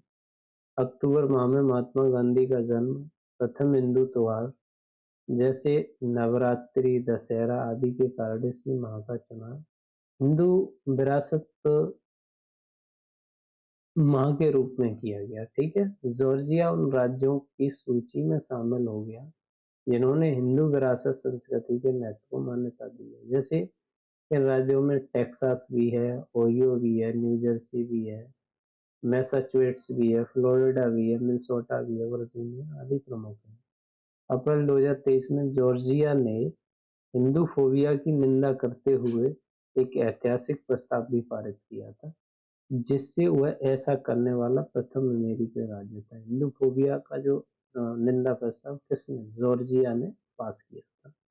जिस जॉर्जिया ने हिंदू विरासत महीन मंथ घोषित किया है, माह घोषित किया है जॉर्जिया ने, उसी ने हिंदू फोबिया की निंदा करते हुए एक बिल पास किया था, प्रस्ताव पास किया था। वैश्विक शांति सूचकांक 2023। वैश्विक शांति सूचकांक यानी कि ग्लोबल पीस इंडेक्स जीपीआई को सिडनी स्थित विश्व के एक अग्रणी विचार मंच यानी think tank Institute for Economic and Peace द्वारा प्रतिवर्ष जारी किया जाता है। इस सूचकांक में विश्व की में शांति का मापन 23 गुणात्मक एवं मात्रात्मक संकेतकों के आधार पर किया जाता है। 28 जून 2023 को वैश्विक शांति सूचकांक के 17वें संस्करण को जारी किया गया। 163 देशों ने इसमें भाग लिया। सूचकांक के आधार पर विगत वर्षों की तुलना में वैश्विक औसत दर जो है 0.42% से गिरावट की दर्ज की गई। यूरोप विश्व का सर्वाधिक शांतिमय क्षेत्र है। Europe most peaceful region. मध्य पूर्व और उत्तरी अफ्रीका शांति के स्तर में सुधार करने के बावजूद विश्व का सर्वाधिक अशांत क्षेत्र वही बना है। अगर जीपीआई 2003 शीर्ष देश की बात करें तो आइसलैंड इसमें जीपीआई ग्लोबल पीस इंडेक्स में पहले स्थान पर, दूसरे पर डेनमार्क, तीसरे पे आयरलैंड। यानी यूरोप सबसे शांत यूरोप के देश है। सर्वाधिक अशांत अफगानिस्तान और यमन और सीरिया। जीपीआई में भारत की जो रैंक है यानी कि 126वें स्थान पर है भारत 2.31 स्कोर के साथ। वैश्विक स्तर पर 17वीं रैंक के साथ भूटान दक्षिण एशिया का सर्वाधिक शांतिपूर्ण देश बना। दक्षिण एशिया का सर्वाधिक शांत भूटान है। ऊर्जा संक्रमण की बात करें तो ऊर्जा संक्रमण सूचकांक 2023, ऊर्जा संक्रमण सूचकांक यानी एनर्जी ट्रांजिशन इंडेक्स देशों का उनकी ऊर्जा प्रणालियों के प्रदर्शन और ऊर्जा संक्रमण हेतु उनकी तत्परता के आधार पर मूल्यांकन करता है। 28 जून 2023 को विश्व आर्थिक मंच वर्ल्ड इकोनॉमिक फोरम द्वारा ऊर्जा संक्रमण सूचकांक जारी किया जाता है। यह सूचकांक फोस्टरिंग इफेक्टिव एनर्जी ट्रांजिशन 2023 नामक रिपोर्ट के अंतर्गत जारी किया। उल्लेखनीय कि यह रिपोर्ट का 13वां संस्करण है। इस रिपोर्ट को एक्सचेंजर के सहयोग से प्रकाशित किया गया। ऊर्जा संक्रमण सूचकांक 2023 में 120 देश शामिल है। अगर ऊर्जा एनर्जी ट्रांजिशन इंडेक्स में 3 देश कौन कौन से? स्वीडन, डेनमार्क और नॉर्वे। अंतिम देश हैं यमन, कांगो और तंजानिया। और भारत की रैंक इसमें 67 भी है। सतत विकास रिपोर्ट 2023 वर्ष 2015 में सभी संयुक्त राष्ट्र सदस्यों द्वारा सतत विकास हेतु 2023 का एजेंडा फॉर सस्टेनेबल डेवलपमेंट अंगीकृत किया गया था। इसे एजेंडे में 17 लक्ष्य SDG 169 उपलक्ष्य और जिन्हें 2023 तक प्राप्त किया जाना है। सतत विकास रिपोर्ट इन्हीं लक्ष्यों व उपलक्ष्यों की प्राप्ति हो रही प्रगति प्रतिवर्ष का अवलोकन करती है। 21 जून 2023 को संयुक्त राष्ट्र सतत विकास समाधान नेटवर्क द्वारा सतत विकास रिपोर्ट जारी की गई। ये 8वां संस्करण है इसका। रिपोर्ट का शीर्षक है जो इम्प्लीमेंटेशन द SDG स्टिमुलेशन। इससे SDG सूचकांक और डैशबोर्ड शामिल किया गया। SDG सूचकांक में कुल 166 देश हैं।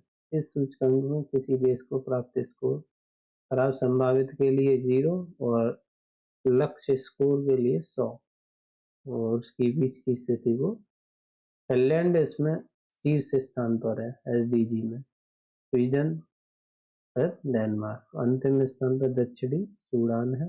मध्य दक्षिणी सूडान अंतिम स्थान पर है। भारत 112वें स्थान पर सस्टेनेबल डेवलपमेंट है SDG पे। ठीक है। SDG ब्रिक्स देशों की 50 में ब्राजील, रूस, भारत 112, चीन 63 और दक्षिण Africa 110।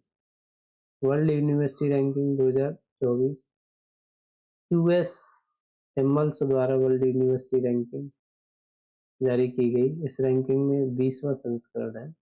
US world university ranking अब तक का सबसे बड़ा संस्करण है जिसमें 1498 विश्वविद्यालयों को शामिल किया गया है। इसमें नवीनतम रैंकिंग में मैसाचुसेट्स प्रौद्योगिकी संस्थान अमेरिका 12वें स्थान पर है और एशिया में नेशनल यूनिवर्सिटी ऑफ सिंगापुर 8वीं।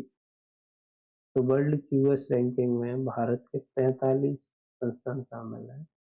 5 भारतीय संस्थान IIT बॉम्बे, IIT दिल्ली, भारतीय विज्ञान संस्थान बेंगलुरु, IIT खड़गपुर और IIT कानपुर। IIT बॉम्बे में first time world university rank.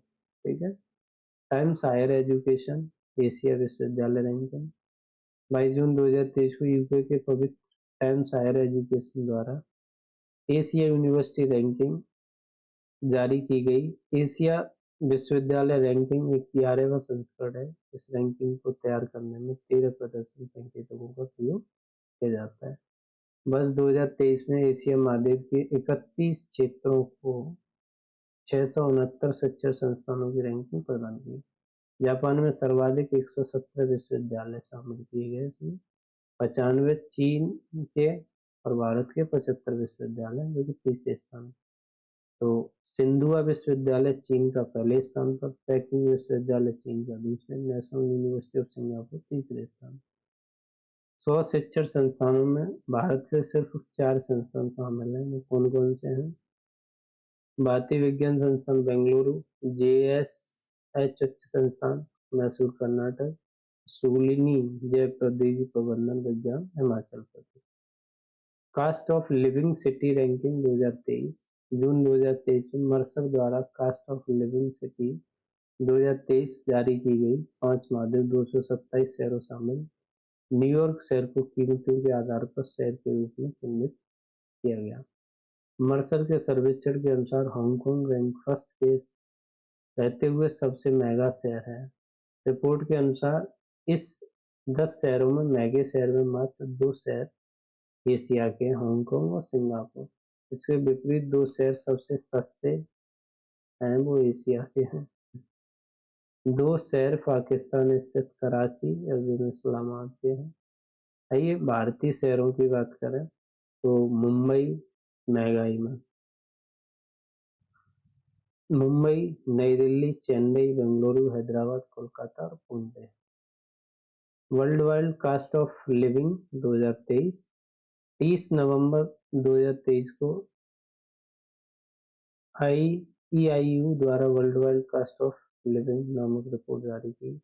इस रिपोर्ट के अनुसार सिंगापुर, ज्यूरिख, स्विट्जरलैंड के रहने में विश्व में सबसे महंगे शहर हैं। सिंगापुर और ज्यूरिख स्विट्जरलैंड में सबसे महंगे शहर, जबकि दमिश्क विश्व का सबसे सस्ता शहर है। दमिश्क, ज्यूरिख और स्विट्जरलैंड।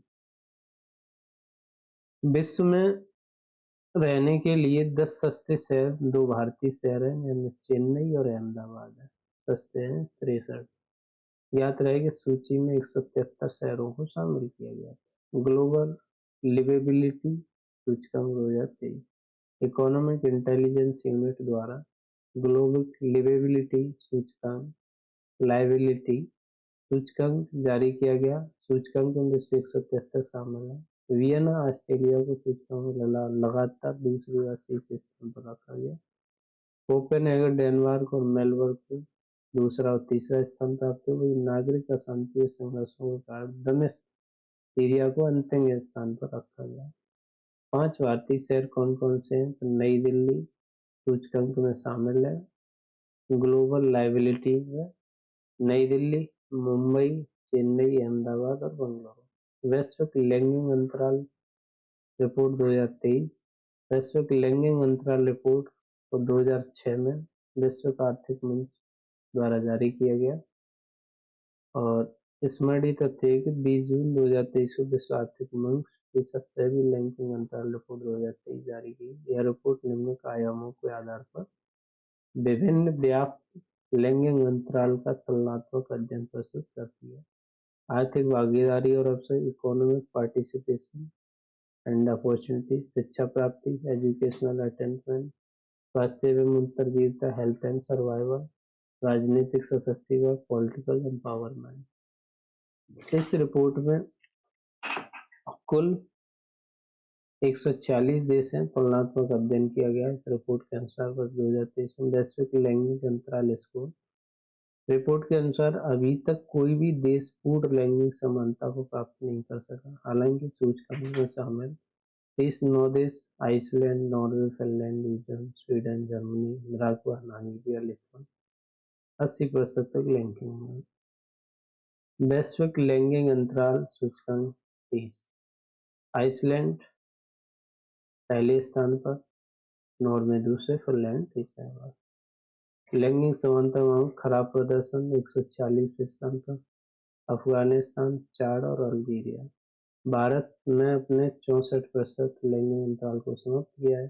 भारत पिछले संसदीय तुलना में आज स्थान को सुधार करके 127वें स्थान पर आया। 2022 में 146वें स्थान पर, देशों की सूची में 135वें स्थान पर था। IMD विश्व प्रतिस्पर्धा रैंकिंग 2023, विश्व प्रतिस्पर्धा रैंकिंग 1989 से प्रकाशित एक वार्षिक ईयरबुक है। तो उल्लेखनीय है कि 2022 तक 34 संस्करण प्रकाशित किया जा चुका है।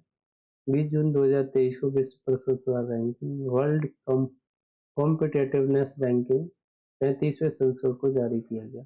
इसे इंस्टीट्यूट फॉर मैनेजमेंट डेवलपमेंट के स्विट्जरलैंड स्थित विश्व प्रतिस्पर्धा रैंकिंग वर्ल्ड कॉम्पिटिटिव सेंटर द्वारा संकलित किया जाता है। इस रैंकिंग में 336 प्रतिस्पर्धा मानदंडों के आधार पर विश्व की 64 अर्थव्यवस्थाओं का सर्वेक्षण किया गया है। इसमें WCR 2023 के 3 देश हैं, डेनमार्क, आयरलैंड और स्विट्जरलैंड। अंतिम देश कौन कौन से हैं? वेनेजुएला, अर्जेंटीना और मंगोलिया। भारत ने 3 स्थानों की गिरावट दर्ज करते हुए 40वां स्थान हासिल किया। एशिया प्रशांत 14 देशों के भारत की रैंक 12वीं है और पिछले वर्ष 11वें स्थान। सीरिया अरब लीग में पुनः शामिल हो गया। सीरिया किसमें? अरब लीग में पुनः शामिल हो गया। अरब लीग, जिसे लीग ऑफ अरब स्टेट्स भी कहा जाता है, मध्य पूर्व उत्तरी अफ्रीका के सभी अरब देशों का एक अंतर सरकारी समग्र संगठन है। वर्ष 1944 में अलेक्जेंड्रिया प्रोटोकॉल को अपनाने के बाद 22 मार्च 1945 को काहिरा मिस्र में इस गठन किया गया था। वर्तमान में 22 अरब देश अल्जीरिया, बहरीन, जिबूती, मिस्र, इराक, कुवैत, लीबान, लीबिया, मार्सिया ये सारे शामिल हैं। मई 2023 को अरब लीग ने सीरिया को पुनः संगठन में शामिल कर लिया। गौरतलब है कि सीरिया को इस संगठन में लगभग 12 वर्ष के बाद शामिल किया गया। सरकार विरोधी प्रदर्शन पर हिंसक रूप से कानूनी कार्रवाई के वर्ष 2011 में सीरिया को अरब लीग से निलंबित किया गया। सीरिया संकट के समाधान में मदद करने के लिए समिति की स्थापना की गई, जिसमें मिस्र, संयुक्त अरब, लेबनान, जॉर्डन, इराक महासचिव शामिल हुए। 32वां अरब लीग शिखर सम्मेलन 19 मई 2023 को जेद्दा, सऊदी अरब 32वां अरब शिखर सम्मेलन आयोजित किया गया। सम्मेलन के दौरान सदस्य देशों द्वारा जेद्दा घोषणा पत्र को अंगीकृत किया। 2011 में अरब लीग से निलंबित होने के बाद 2023 पहली बार सीरिया इस सम्मेलन में शामिल हुआ। अरब लीग में ऑपरेशन करना। म्यांमार एक ऐसा दक्षिणी पूर्वी देश है जो पूर्वोत्तर भारत के साथ भूसीमा यानी लैंड बॉर्डर साझा करता है। यानी स्पष्ट है कि भारत की जो नेबरहुड फर्स्ट एवं एक्ट ईस्ट नीति पर स्थित एकमात्र देश होने के कारण हिंद प्रशांत क्षेत्र में भारत की जो क्षेत्रीय कूटनीति का एक मूल तत्व भी है। 18 मई 2023 को भारत ने म्यांमार के लोगों के लिए आपदा सहायता प्रदान हेतु ऑपरेशन करुणा प्रारंभ किया। यह ऑपरेशन मोर्चा चक्रवात उत्पन्न आपदा की स्थिति में राहत सामग्री प्रदान करने हेतु चलाया गया था। इस अभियान के अंतर्गत भारतीय नौसेना के 3 पोत INS शिवालिक, INS कमोरता और INS समृद्धि पहले दस्ते में शामिल थे। इन पोतों के माध्यम से 40 टन से अधिक की राहत सामग्री म्यांमार को भेजी गई। 19 मई 2023 को INS घड़ियाल चिकित्सा आपूर्ति एवं एंटीबायोटिक, एंटी इन्फेक्टिव, आई ड्रॉप, जल जनित महामारी संबंधी बीमारियों तो उपयोगी दवाओं आदि के साथ म्यांमार गया था। INS घड़ियाल। विश्व प्रेस स्वतंत्रता सूचकांक 2023। विश्व प्रेस स्वतंत्रता वर्ल्ड प्रेस फ्रीडम इंडेक्स पत्रकारों को उपलब्ध स्वतंत्रता के स्तर के अनुसार विश्व के 180 देश रैंक प्रदान करता है। गौरतलब है कि सूचकांक को 2002 से प्रतिवर्ष फ्रांसीसी NGO रिपोर्ट्स विदाउट बॉर्डर्स द्वारा प्रकाशित किया जाता है। 3 मई 2023 को विश्व प्रेस स्वतंत्रता सूचकांक के 21वें संस्करण को जारी किया गया। वर्ष 2023 के सूचकांक में नॉर्वे को लगातार 7वीं बार प्रथम स्थान प्राप्त हुआ, जबकि उत्तर कोरिया को 180वां स्थान प्राप्त हुआ। भारत को 161वां स्थान प्राप्त हुआ है। भारत की मीडिया बड़ी गोदी मीडिया है ना। विदित हो कि 2022 में भारत को 150वां स्थान था। नवीनतम सूचकांक में 5 नए संकेत भारत की, जैसे राजनीतिक में 169, आर्थिक में 155,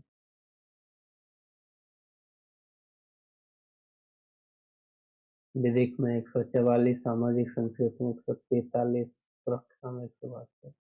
वैश्विक दासता सूचकांक 2023 हाल ही में ब्रॉक फ्रीडम नामक संगठन द्वारा वैश्विक दासता सूचकांक 2023 जारी किया गया। रिपोर्टर्स के अनुसार वर्ष 2021 में विश्व में अनुमानित 50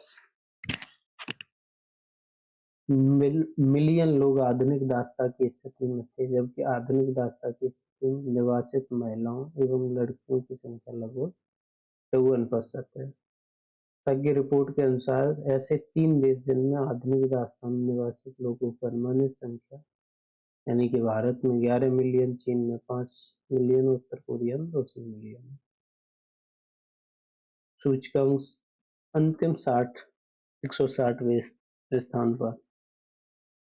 वैश्विक दासता सूचकांक में एशिया प्रशांत में 3 देश उत्तर कोरिया, अफगानिस्तान, म्यांमार और भारत। विश्व के 10 सबसे व्यस्त हवाई अड्डे। 5 अप्रैल 2023 को एयरपोर्ट काउंसिल इंटरनेशनल वर्ल्ड ने 2022 के लिए 10 सबसे व्यस्त हवाई अड्डों की सूची जारी की और 10% वैश्विक यात्री यातायात इन्हीं व्यस्त हवाई अड्डों से करते हैं। कुल यात्रा आवागमन के मामले में यूएसए का जो अटलांटा हवाई अड्डा है, भारत का नई दिल्ली इंदिरा गांधी अंतरराष्ट्रीय हवाई अड्डा 9वें स्थान पर। अंतरराष्ट्रीय यात्रा आवागमन के मामले में यूएई का दुबई का हवाई अड्डा शीर्ष पर रहा। कार्गो यातायात के मामले में हांगकांग का अड्डा सही। विमान आवागमन में यूएसए का अटलांटा हवाई अड्डा जो शीर्ष पर रहा। वैश्विक विद्युत समीक्षा रिपोर्ट 2023। वैश्विक विद्युत समीक्षा को जारी ग्लोबल इलेक्ट्रिक रिव्यू जारी किया गया। इस रिपोर्ट का प्रकाशन थिंक टैंक द्वारा किया गया और वार्षिक आधार पर प्रकाशित होने वाली रिपोर्ट का चौथा संस्करण है, जो कि 78 देशों के विद्युत संबंधी आंकड़ों को विश्लेषण करती है। इस रिपोर्ट के अनुसार 3 क्षेत्र का अध्ययन किया गया: विद्युत उत्पादन, वैश्विक विद्युत मांग यानी इलेक्ट्रिसिटी डिमांड, वैश्विक ऊर्जा क्षेत्र सृजन ग्लोबल पावर सेक्टर इमिशन। वैश्विक विद्युत उत्पादन में अभी भी जीवाश्म ईंधनों का प्रभुत्व है, जिसमें 2022 में कुल विद्युत उत्पादन 71% का योगदान है। वहीं वैश्विक विद्युत उत्पादन कोयला में 36% है, जीवाश्म में 22% है, अन्य जीवाश्म स्रोत है 3% का योगदान। स्वच्छ विद्युत उत्पादन में सबसे बड़ा जो स्रोत है वो जल ऊर्जा का है। स्वच्छ विद्युत इसका योगदान 15% है, जो दूसरा है परमाणु ऊर्जा का योगदान है और लगभग 9%। सर्वाधिक विद्युत मांग वाले देश कौन कौन से हैं? सबसे ज्यादा जो विद्युत चाहिए जिन्हें, चाइना को चाहिए, अमेरिका को चाहिए, भारत को चाहिए। विद्युत क्षेत्र की सभी ऊर्जा क्षेत्रों में सबसे बड़ा जो CO2 उत्सर्जक है, सबसे बड़ा जो उत्सर्जक है विद्युत क्षेत्र के सभी ऊर्जा क्षेत्रों में CO2 उत्सर्जक है। कुल वैश्विक ऊर्जा संबंधी CO2 उत्सर्जक लगभग 40% के लिए उत्तरदायी है। शीर्ष CO2 उत्सर्जक अर्थव्यवस्था जैसे चीन पहले नंबर पर, अमेरिका दूसरे पर और भारत तीसरे नंबर पर। जैसे ऊर्जा ज्यादा चाहिए होगी वो ज्यादा CO2 उत्सर्जक करेगा, चीन, अमेरिका, भारत। टाइम अंडर सर्वाधिक प्रभावशाली व्यक्ति, टाइम अंडर की रिपोर्ट 13 अप्रैल 2023 को टाइम मैगजीन द्वारा 2023 के विश्व 100 सर्वाधिक प्रभावशाली व्यक्तियों की वार्षिक सूची जारी की गई। यह सूची का 20वां संस्करण है। कलाकार श्रेणी में मैक्स सिक्सन अमेरिकी सलमा हायेक तथा अमेरिकी अभिनेत्री ड्रू बैरिमोर 19 व्यक्ति शामिल हैं। प्रवर्तक श्रेणी में शामिल प्रमुख व्यक्ति किलियन एम्बापे तथा ईगा स्वीटेक हैं। असाधारण व्यक्ति श्रेणी में शामिल प्रमुख व्यक्ति पद्म लक्ष्मी अमेरिकी जो लेखिका हैं, अभिनेत्री हैं, एलन मस्क भी हैं असाधारण, लियोनेल मेसी हैं।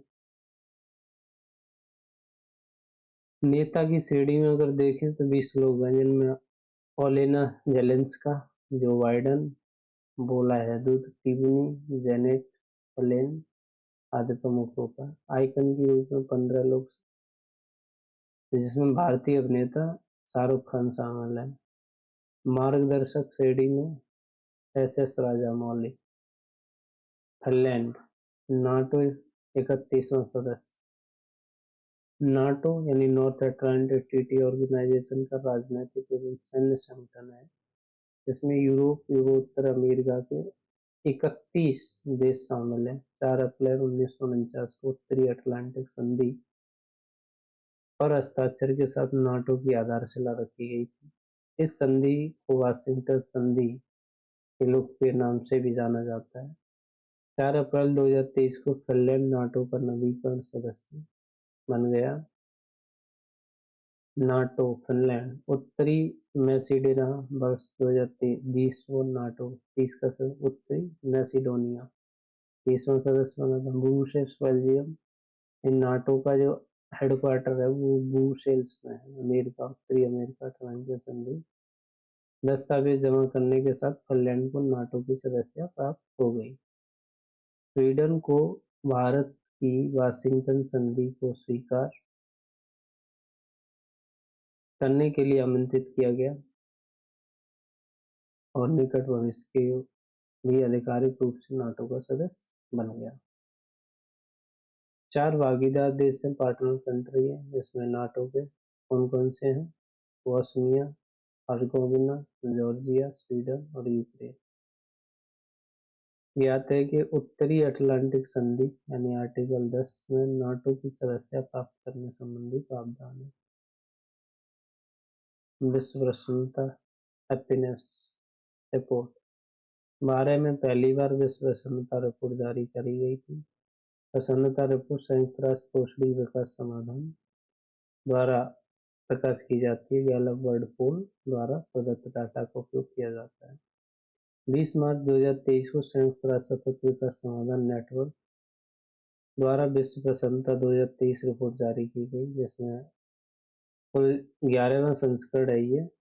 और रिपोर्ट जिस 6 कारकों पर आधारित है, कौन सी? प्रतिरक्षा सकल GDP per capita, social support, health, life expectancy जीवन प्रत्याशा, जीवन के विकल्प चुनने, freedom to make life choices, generosity उदारता, भ्रष्टाचार वोट, सस्पेंशन ऑफ करप्शन। इस रिपोर्ट में कुल 137 देश हैं। WH वर्ल्ड हैप्पीनेस रैंक में फिनलैंड 6वीं बार सर्वाधिक प्रसन्न देश है। तो फिनलैंड, डेनमार्क और आइसलैंड। और सबसे कम प्रसन्न अफगानिस्तान है भैया। ठीक है। वर्ल्ड हैप्पीनेस रैंक में भारत की स्थान 126वां है। उल्लेखनीय WHR भारत का 136वां स्थान।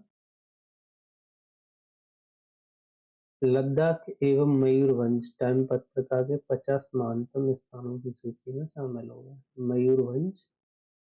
और 16 मार्च 2023 को टाइम पत्रिका ने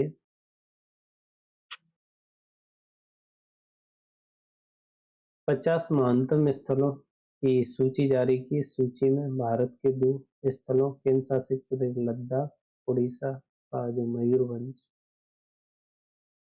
को शामिल किया। 50 स्थल वर्ष 2023 में घूमने के लिए विश्व के श्रेष्ठ स्थल के रूप में भी शामिल चिन्हित किए गए हैं। मयूरभंज उड़ीसा का एक जिला है जो मुख्यतः विलक्षण बाग तथा प्राचीन मंदिरों के लिए प्रसिद्ध है। यहाँ सिमलीपाल राष्ट्रीय पार्क में काले बाघ पाए जाते हैं। इसके अतिरिक्त यहाँ एशियाई हाथी तथा बंगाल टाइगर भी पाए जाते हैं सिमलीपाल में। मयूरभंज का जो छाऊ नृत्य यूनेस्को की अमूर्त सांस्कृतिक विरासत है, सूची में शामिल है। केंद्र शासित प्रदेश लद्दाख अपने अल्पाइन भू परिदृश्य, तिब्बती बौद्ध संस्कृति के लिए प्रसिद्ध है। हाल ही में भारत का पहला डार्क स्काई अभ्यारण्य लद्दाख के चांगथंग वन्यजीव अभ्यारण्य के अधिकांश इसमें हनले गांव में स्थापित किया गया है। पहला डार्क स्काई अभ्यारण्य, फर्स्ट डार्क स्काई रिजर्व चांगथंगा वन्यजीव अभ्यारण्य हनले गांव लद्दाख में। वैश्विक आतंक सूचकांक 2023 14 मार्च 2023 को Institute for Economic and Peace द्वारा वैश्विक आतंकवाद सूचकांक का 10वां संस्करण जारी किया गया। 163 देशों ने इसमें भाग लिया। और 2021 की भांति 2022 में इस्लामिक स्टेट 410 आतंकवादी हमले के साथ विश्व का सबसे घातक आतंकी समूह है IS। गौरतलब भूटान, चीन, कुवैत, ओमान समेत 71 देशों में शून्य आतंकवाद से संबंध। भूटान, चीन, Kuwait, Afghanistan, Burkina Faso, Somalia. आतंकवाद से प्रभावित ब्रिक्स देश कौन कौन से? ब्राजील 85, रूस 13वें नंबर, 43वें नंबर भारत, 13वें नंबर पर, 93 नंबर पर दक्षिण अफ्रीका।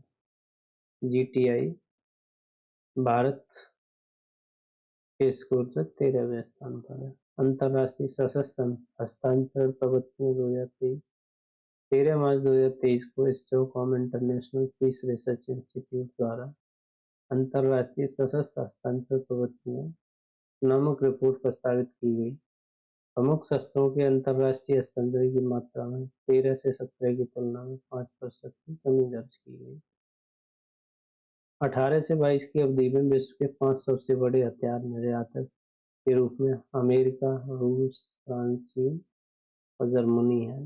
अमेरिका सबसे ज्यादा हथियार बेचता है, फिर रसिया बेचता है, फिर फ्रांस बेचता है, चीन बेचता है। 5 देशों में प्रमुख देश यानी 76% जो उत्तरदायी है संयुक्त रूप से, यानी 76% ये 5 देश हैं हथियार बेचते ही हैं। 18 से 22 की अवधि में विश्व के 5 सबसे बड़े सशस्त्र आयात यानी इम्पोर्टर में अगर देखें तो भारत सबसे ज्यादा खरीदता है, सऊदी अरब खरीदता है, फिर कतर खरीदता है, ऑस्ट्रेलिया और चीन। भारत खरीदता है सबसे ज्यादा हथियार। संयुक्त रूप से ये 5 देश प्रमुख शस्त्रों के कुल आयात का 36%, यानी कि जितना आयात होता है, इम्पोर्ट होता है, उसका 36% ये 5 देश ही खरीद लेते हैं। भारत विश्व में सशस्त्रों का सबसे बड़ा आयातक है। रूस विगत वर्षों की भांति भारत का सबसे बड़ा हथियार आपूर्ति करता है, यानी कि भारत सबसे ज्यादा कहाँ से हथियार खरीदता है तो रसिया से खरीदता है। 18 से खरीदता आ रहा है।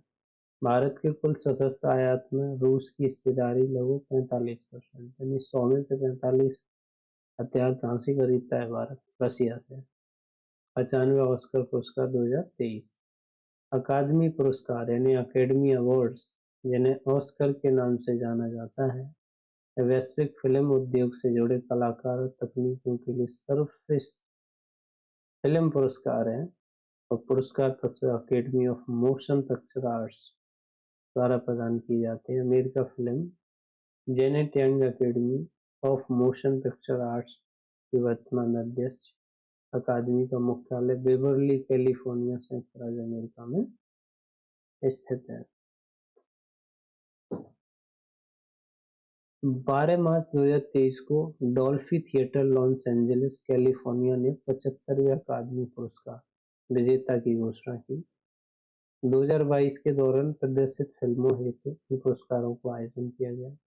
95वें ऑस्कर पुरस्कार में 11 नामांकन film Everything Everywhere All at Once प्राप्त हुई। डैनियल क्वेन और डैनियल स्किन और द्वारा निर्देशित फिल्म ने 7 ऑस्कर पुरस्कार जीते।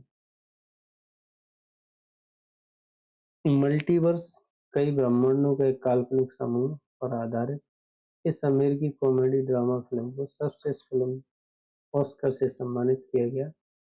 इसी फिल्म के लिए डैनियल क्वान और डैनियल स्कीगर ने सर्वश्रेष्ठ निर्देशन का पुरस्कार जीता। मलेशियाई अभिनेत्री मिशेल योहो को everything everywhere all at once film में उनके शानदार अभिनय के लिए सर्वश्रेष्ठ अभिनेत्री का पुरस्कार प्राप्त किया। मिशेल यो सर्वश्रेष्ठ अभिनेत्री का ऑस्कर पुरस्कार जीतने वाली पहली एशियाई महिला थी। अमेरिकी साइकोलॉजिकल ड्रामा द वेल निर्देशक डैरेन एरोल्फी ने अभिनय हेतु ब्रेंडन फ्रेजन को सर्वश्रेष्ठ अभिनेता का ऑस्कर पुरस्कार प्रदान किया। All quite on the western front सर्वश्रेष्ठ अंतर्राष्ट्रीय फीचर फिल्म का पुरस्कार मिला। भारत के लिए वो ऐतिहासिक क्षण रहा जो कार्तिकेय गोसाल्विस द्वारा निर्देशित एलिफेंट विस्पर्स का सर्वश्रेष्ठ डॉक्यूमेंट्री शॉर्ट फिल्म का ऑस्कर प्रदान किया गया। कार्तिकेय गोसाल्विस द्वारा निर्मित एलिफेंट विस्पर्स को डॉक्यूमेंट्री फिल्म। तमिल भाषा की इस फिल्म का कार्तिकेय गोस्वामी और निर्माता गुनीत मोगा ने स्टेज पर जाकर पुरस्कार ग्रहण किया। ऑस्कर पुरस्कार के इतिहास में पहला अवसर था कि किसी भारतीय प्रोडक्शन कंपनी शिक्षा एंटरटेनमेंट द्वारा निर्मित किसी फिल्म को ऑस्कर पुरस्कार मिला हो। भारत के लिए ऑस्कर पुरस्कार में पुनः एक ऐतिहासिक क्षण आया जब एस.एस. राजामौली द्वारा निर्देशित तेलुगु फिल्म आरआरआर के गीत नाटू नाटू को सर्वश्रेष्ठ संगीत ओरिजिनल सॉन्ग सीडी को ऑस्कर प्रदान किया गया। नाटू नाटू गीत के संगीतकार एम.ए. कीरवानी और गीतकार चंद बोस ने स्टेज पर जाकर पुरस्कार ग्रहण किया। इस गीत के गायक राहुल सिपलीगंज एवं काल भैरव हैं। नाटू नाटू गीत भी भारतीय फिल्म के सर्वश्रेष्ठ मौलिक गीत ओरिजिनल सॉन्ग का ऑस्कर जीतने वाला पहला गीत है। तेलुगु भाषा का यह गीत प्रसिद्ध अभिनेता रामचरण और जूनियर एनटीआर पर फिल्माया गया था। उल्लेखनीय है कि 80वें गोल्डन ग्लोब अवार्ड्स 2023 में best song motion picture CD में नाटू नाटू को विजेता घोषित किया। भारतीय फिल्म निर्माता सोनक सेन द्वारा निर्देशित documentary film all that breathe documentary feature film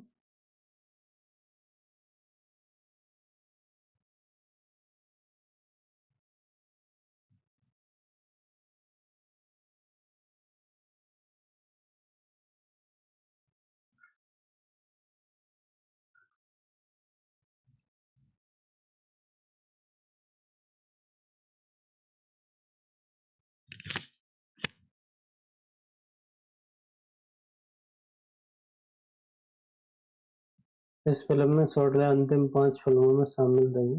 Oscar जीतने से चूक गई। अंतर्राष्ट्रीय फिल्म फीचर फिल्म सीडी में प्रतिष्ठा फैन नलिन ने गुजराती फिल्म हेलो शो को भारतीय प्रविष्टि दी। हेलो शो ऑस्कर पुरस्कार हेतु शॉर्टलिस्ट की गई 15 फिल्मों में चयनित हुई थी। 5 अंतिम में स्थान नहीं बना पाई।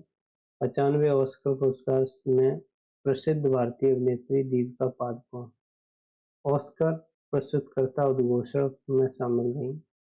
ध्यान रहे कि ऑस्कर के मंच पर 1980 पुरस्कार पुरस्कार विजेता के रूप में पहुंचने वाली पहली भारतीय अभिनेत्री परसिस खम्बाटा थी। पहली ऑस्कर पुरस्कार परसिस खम्बाटा। 2016 में ऑस्कर पुरस्कारों में दूसरी भारतीय जो थी वो प्रियंका चोपड़ा। लेखाटम समृद्धि सूचकांक विश्व के विभिन्न देशों में समृद्धि के स्तरों की तुलना हेतु अंतरराष्ट्रीय गैर सरकारी संगठन है लेखाटम इंस्टीट्यूट द्वारा प्रतिवर्ष लेखाटम समृद्धि सूचकांक जारी किया जाता है। उल्लेखनीय कि लेखाटम इंस्टीट्यूट लंदन स्थित लेखाटम कंपनी समूह के अंतर्गत एक स्वतंत्र संगठन है जो वैश्विक समृद्धि एवं मानव स्वतंत्रता के विस्तार को बढ़ावा देता है। 27 फरवरी 2023 को लेखाटम इंस्टीट्यूट द्वारा लेखाटम समृद्धि सूचकांक जारी किया गया। सूचकांक 16वां संस्करण है। विश्व समृद्धि सूचकांक 8 क्षेत्रों में 167 देशों को प्रदान किया जाता है। समृद्धि सूचकांक 3 क्षेत्र 12 स्तंभ 16 तत्व 300 संकेतक पर आधारित है। विश्व समृद्धि सूचकांक डेनमार्क शीर्ष पर है, दक्षिणी सूडान अंतिम स्थान पर है, भारत 103वें स्थान पर है, 22वें 100वें स्थान पर था। विश्व का सर्वाधिक समृद्ध क्षेत्र है। आर्थिक स्वतंत्रता सूचकांक 2023 द हेरिटेज फाउंडेशन द्वारा जारी किया जाता है। सूचकांक के तहत विश्व के देशों की आर्थिक स्वतंत्रता का मापन 4 व्यापक नीतिगत क्षेत्रों में महत्वपूर्ण गुणात्मक घटकों के आधार पर किया जाता है। 27 फरवरी को आर्थिक स्वतंत्रता सूचकांक 2023 को जारी किया गया 29वां संस्करण था। इस सूचकांक के अंतर्गत विश्व के 184 स्वायत्त देशों की आर्थिक नीतियों में स्थितियों की तुलनात्मक अध्ययन प्रस्तुत किया गया। 4 देशों में सिंगापुर, स्विट्जरलैंड, आयरलैंड और ताइवान को अत्यधिक उच्च आर्थिक स्वतंत्रता स्कोर प्राप्त हुआ। उन्हें आर्थिक रूप से स्वतंत्र श्रेणी में वर्गीकृत किया गया। 50 से 59.9 के मध्य स्कोर प्राप्त करने वाले 65 अर्थव्यवस्था को प्राय गैर स्वतंत्र की श्रेणी में रखा गया। ब्राजील, भारत, रूस जैसी प्रमुख अर्थव्यवस्थाएं इस श्रेणी में शामिल हैं। सूचकांक में सिंगापुर को विश्व का सबसे स्वतंत्र अर्थव्यवस्था घोषित किया गया। वहीं 2023 में भारत को 131वां स्थान मिला। Bharat the agriculture innovation mission for climate में शामिल हुआ।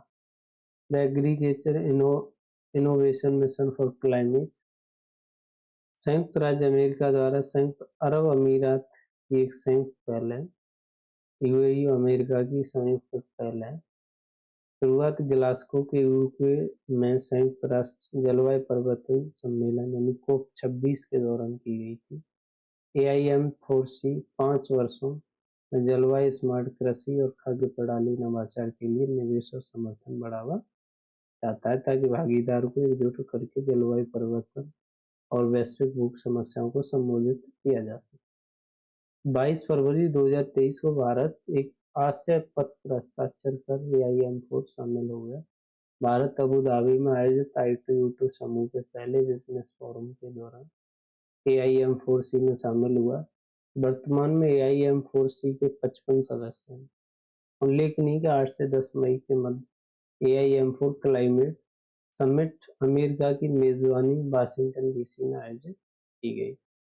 अंतर्राष्ट्रीय बौद्धिक संपदा सूचकांक अंतर्राष्ट्रीय बौद्धिक संपदा सूचकांक अमेरिकी वाणिज्य संघ के US चैम्बर ऑफ कॉमर्स से संबंधित ग्लोबल इनोवेटिव पॉलिसी के द्वारा 2012 में जारी किया जा रहा है। 50 विभिन्न संकेतकों के आधार पर 55 देशों की बौद्धिक संपदा को जांचता है।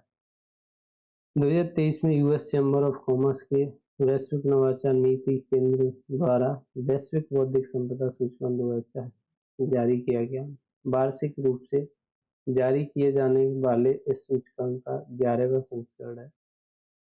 इस सूचकांक में विश्व की 55 अर्थव्यवस्थाओं को शामिल किया गया है। वैश्विक सकल घरेलू उत्पाद 90% से अधिक योगदान करती है। अंतर्राष्ट्रीय बौद्धिक संपदा इसमें अमेरिका पहले का, फिर यूके, फिर फ्रांस। अंतर्राष्ट्रीय बौद्धिक संपदा के देश 55 देशों में भारत का 42वां स्थान है, जबकि क्षेत्रीय दृष्टि से भारत एशिया में 15 देशों की सूची में 12वें स्थान पर है। इस सूचकांक के अंतर्गत निम्न मध्यम आय वाली अर्थव्यवस्था श्रेणी शामिल है। भ्रष्टाचार बोध सूचकांक में ट्रांसपेरेंसी इंटरनेशनल बर्लिन जनवरी द्वारा प्रतिवर्ष भ्रष्टाचार बोध सूचकांक CPI जारी किया जाता है। सूचकांक के तहत विश्व के देशों एवं क्षेत्रों को वहाँ व्याप्त भ्रष्टाचार के आधार पर रैंकिंग प्रदान की जाती है। भ्रष्टाचार बोध सूचकांक 2022 13 सर्वेक्षण एवं विशेषज्ञ विज्ञान मूल्यांकनों के आधार पर विश्व के 180 देशों में क्षेत्रों में सार्वजनिक क्षेत्र के व्याप्त भ्रष्टाचार के स्तरों के अनुरूप रैंकिंग प्राप्त की गई है। 31 जनवरी 2023 को ट्रांसपेरेंसी इंटरनेशनल द्वारा भ्रष्टाचार बोध सूचकांक जारी किया गया है। इसमें प्रतिवर्ष जारी होने वाली इस रिपोर्ट का 28वां संस्करण है। सूचकांक में डेनमार्क 90 शीर्ष स्थान पर है 90 स्कोर के साथ। सोमालिया 12वें निचले पायदान पे। इसमें कम भ्रष्टाचार वाले 3 देश डेनमार्क, फिनलैंड, न्यूजीलैंड। सबसे ज्यादा भ्रष्टाचार सोमालिया, सीरिया, भारत इसमें 40 अंकों के साथ 85 स्थान पर है भ्रष्टाचार। भारत वासेनार व्यवस्था का अध्यक्ष बना। वासेनार व्यवस्था का अध्यक्ष। वासेनार व्यवस्था एक बहुपक्षीय स्वैच्छिक निर्यात नियंत्रण व्यवस्था एक्सपोर्ट कंट्रोल है। यह पारंपरिक हथियार और दोहरे उपयोग वस्तुओं एवं तकनीकी हस्तांतरण की निगरानी करता है। वासेना द हेग नीदरलैंड में स्थित उपनगर के नाम से यह समझौता 1995 में हस्ताक्षरित हुआ। इस व्यवस्था की औपचारिक शुरुआत 1996 में हुई। इसका सचिवालय वियना, ऑस्ट्रेलिया में। 42वां सदस्य 2017 में भारतीय अर्थव्यवस्था का सदस्य बना। 4 स्थायी सदस्य रूस, अमेरिका, फ्रांस, यूके इस व्यवस्था के सदस्य। चीन इस व्यवस्था का सदस्य नहीं है। 1 जनवरी 2023 को भारत ने आधिकारिक तौर पर वासेना व्यवस्था का पूर्ण सत्र की अध्यक्षता ग्रहण की। इसके रूप में भारत का जो कार्यकाल है 1 वर्ष तक था, 1 जनवरी 2023 से 31 जनवरी 2023। प्रथम अवसर है जब भारत की बहुपक्षीय निर्यात नियंत्रण व्यवस्था का अध्यक्ष बना। मानव स्वतंत्रता सूचकांक 2023 SGS human freedom index personal नागरिक आर्थिक एवं के आधार पर विश्व मानवता सूचकांक से जारी की जाती है। कैटो इंस्टीट्यूट जारी करता है, वाशिंगटन डीसी स्थित कैटो इंस्टीट्यूट। कनाडा के फ्रेजर इंस्टीट्यूट द्वारा संयुक्त रूप से HFI जारी की जाती है। 9वां संस्करण है। 2023 में 2021 के उपलब्ध आंकड़ों के आधार पर 165 देशों शामिल किया गया है। तो उच्च देश कौन कौन से हैं? स्विट्जरलैंड है, न्यूजीलैंड और डेनमार्क। दक्षिणी एशियाई देश Singapore, Timor Leste, Nepal, Bhutan, Thailand, Malaysia, Indonesia, Philippines. Bharat 9वें स्थान। वैश्विक प्रतिस्पर्धा सूचकांक 2023 एनसीड बिजनेस स्कूल द्वारा destiny into the future, Geneva human capitals leader Singapore के सहयोग से वैश्विक प्रतिस्पर्धा सूचकांक जारी किया जाता है। इस सूचकांक का इस 10वां संस्करण है। 134 सदस्यों ने शामिल भाग लिया है। स्विट्जरलैंड, सिंगापुर, संयुक्त अमेरिका, डेनमार्क, नीदरलैंड स्थित हैं इसमें।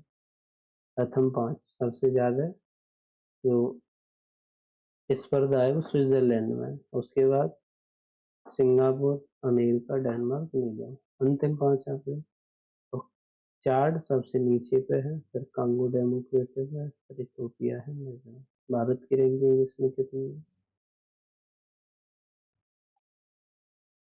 भारत की स्थिति है 103वें स्थान पर।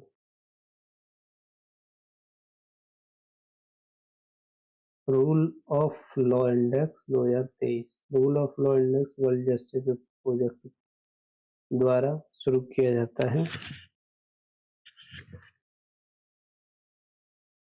इस सूचकांक के देश के प्रदर्शन का मूल्यांकन 8 कारकों में विभक्त 44 संकेतकों के आधार पर किया जाता है।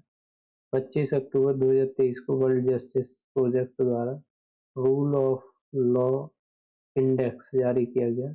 इस सूचकांक के 142 देश शामिल हैं इसमें। डेनमार्क पहले स्थान पर है, नॉर्वे दूसरे पर, फिनलैंड सूचकांक में वेनेजुएला 142वें स्थान पर अंतिम स्थान पर है। खराब प्रदर्शन है। दक्षिण एशियाई नेपाल, श्रीलंका और भारत का स्थान 19। वर्ल्ड गिविंग इंडेक्स 2022-23 नवंबर 2023 में चैरिटीज एंड फाउंडेशन द्वारा वर्ल्ड गिविंग इंडेक्स जारी किया गया, संबंधित है, जिसमें 142 देशों ने शामिल हुआ। इंडोनेशिया विश्व का सर्वाधिक उदार देश है, मोस्ट जेनरस कंट्री है इंडोनेशिया। वहीं भारत का स्थान इसमें 43 है। 4 देश कौन कौन से अंतिम? पोलैंड, क्रोएशिया, यमन और जापान। आगे कोप 28, ये थोड़ा इम्पोर्टेंट है, एक अंतरराष्ट्रीय सम्मेलन है, यहाँ इंटरनेशनल सम्मेलन, नेशनल समिट है। कोप 28 सूचकांक जितने थे वो सारे हो गए।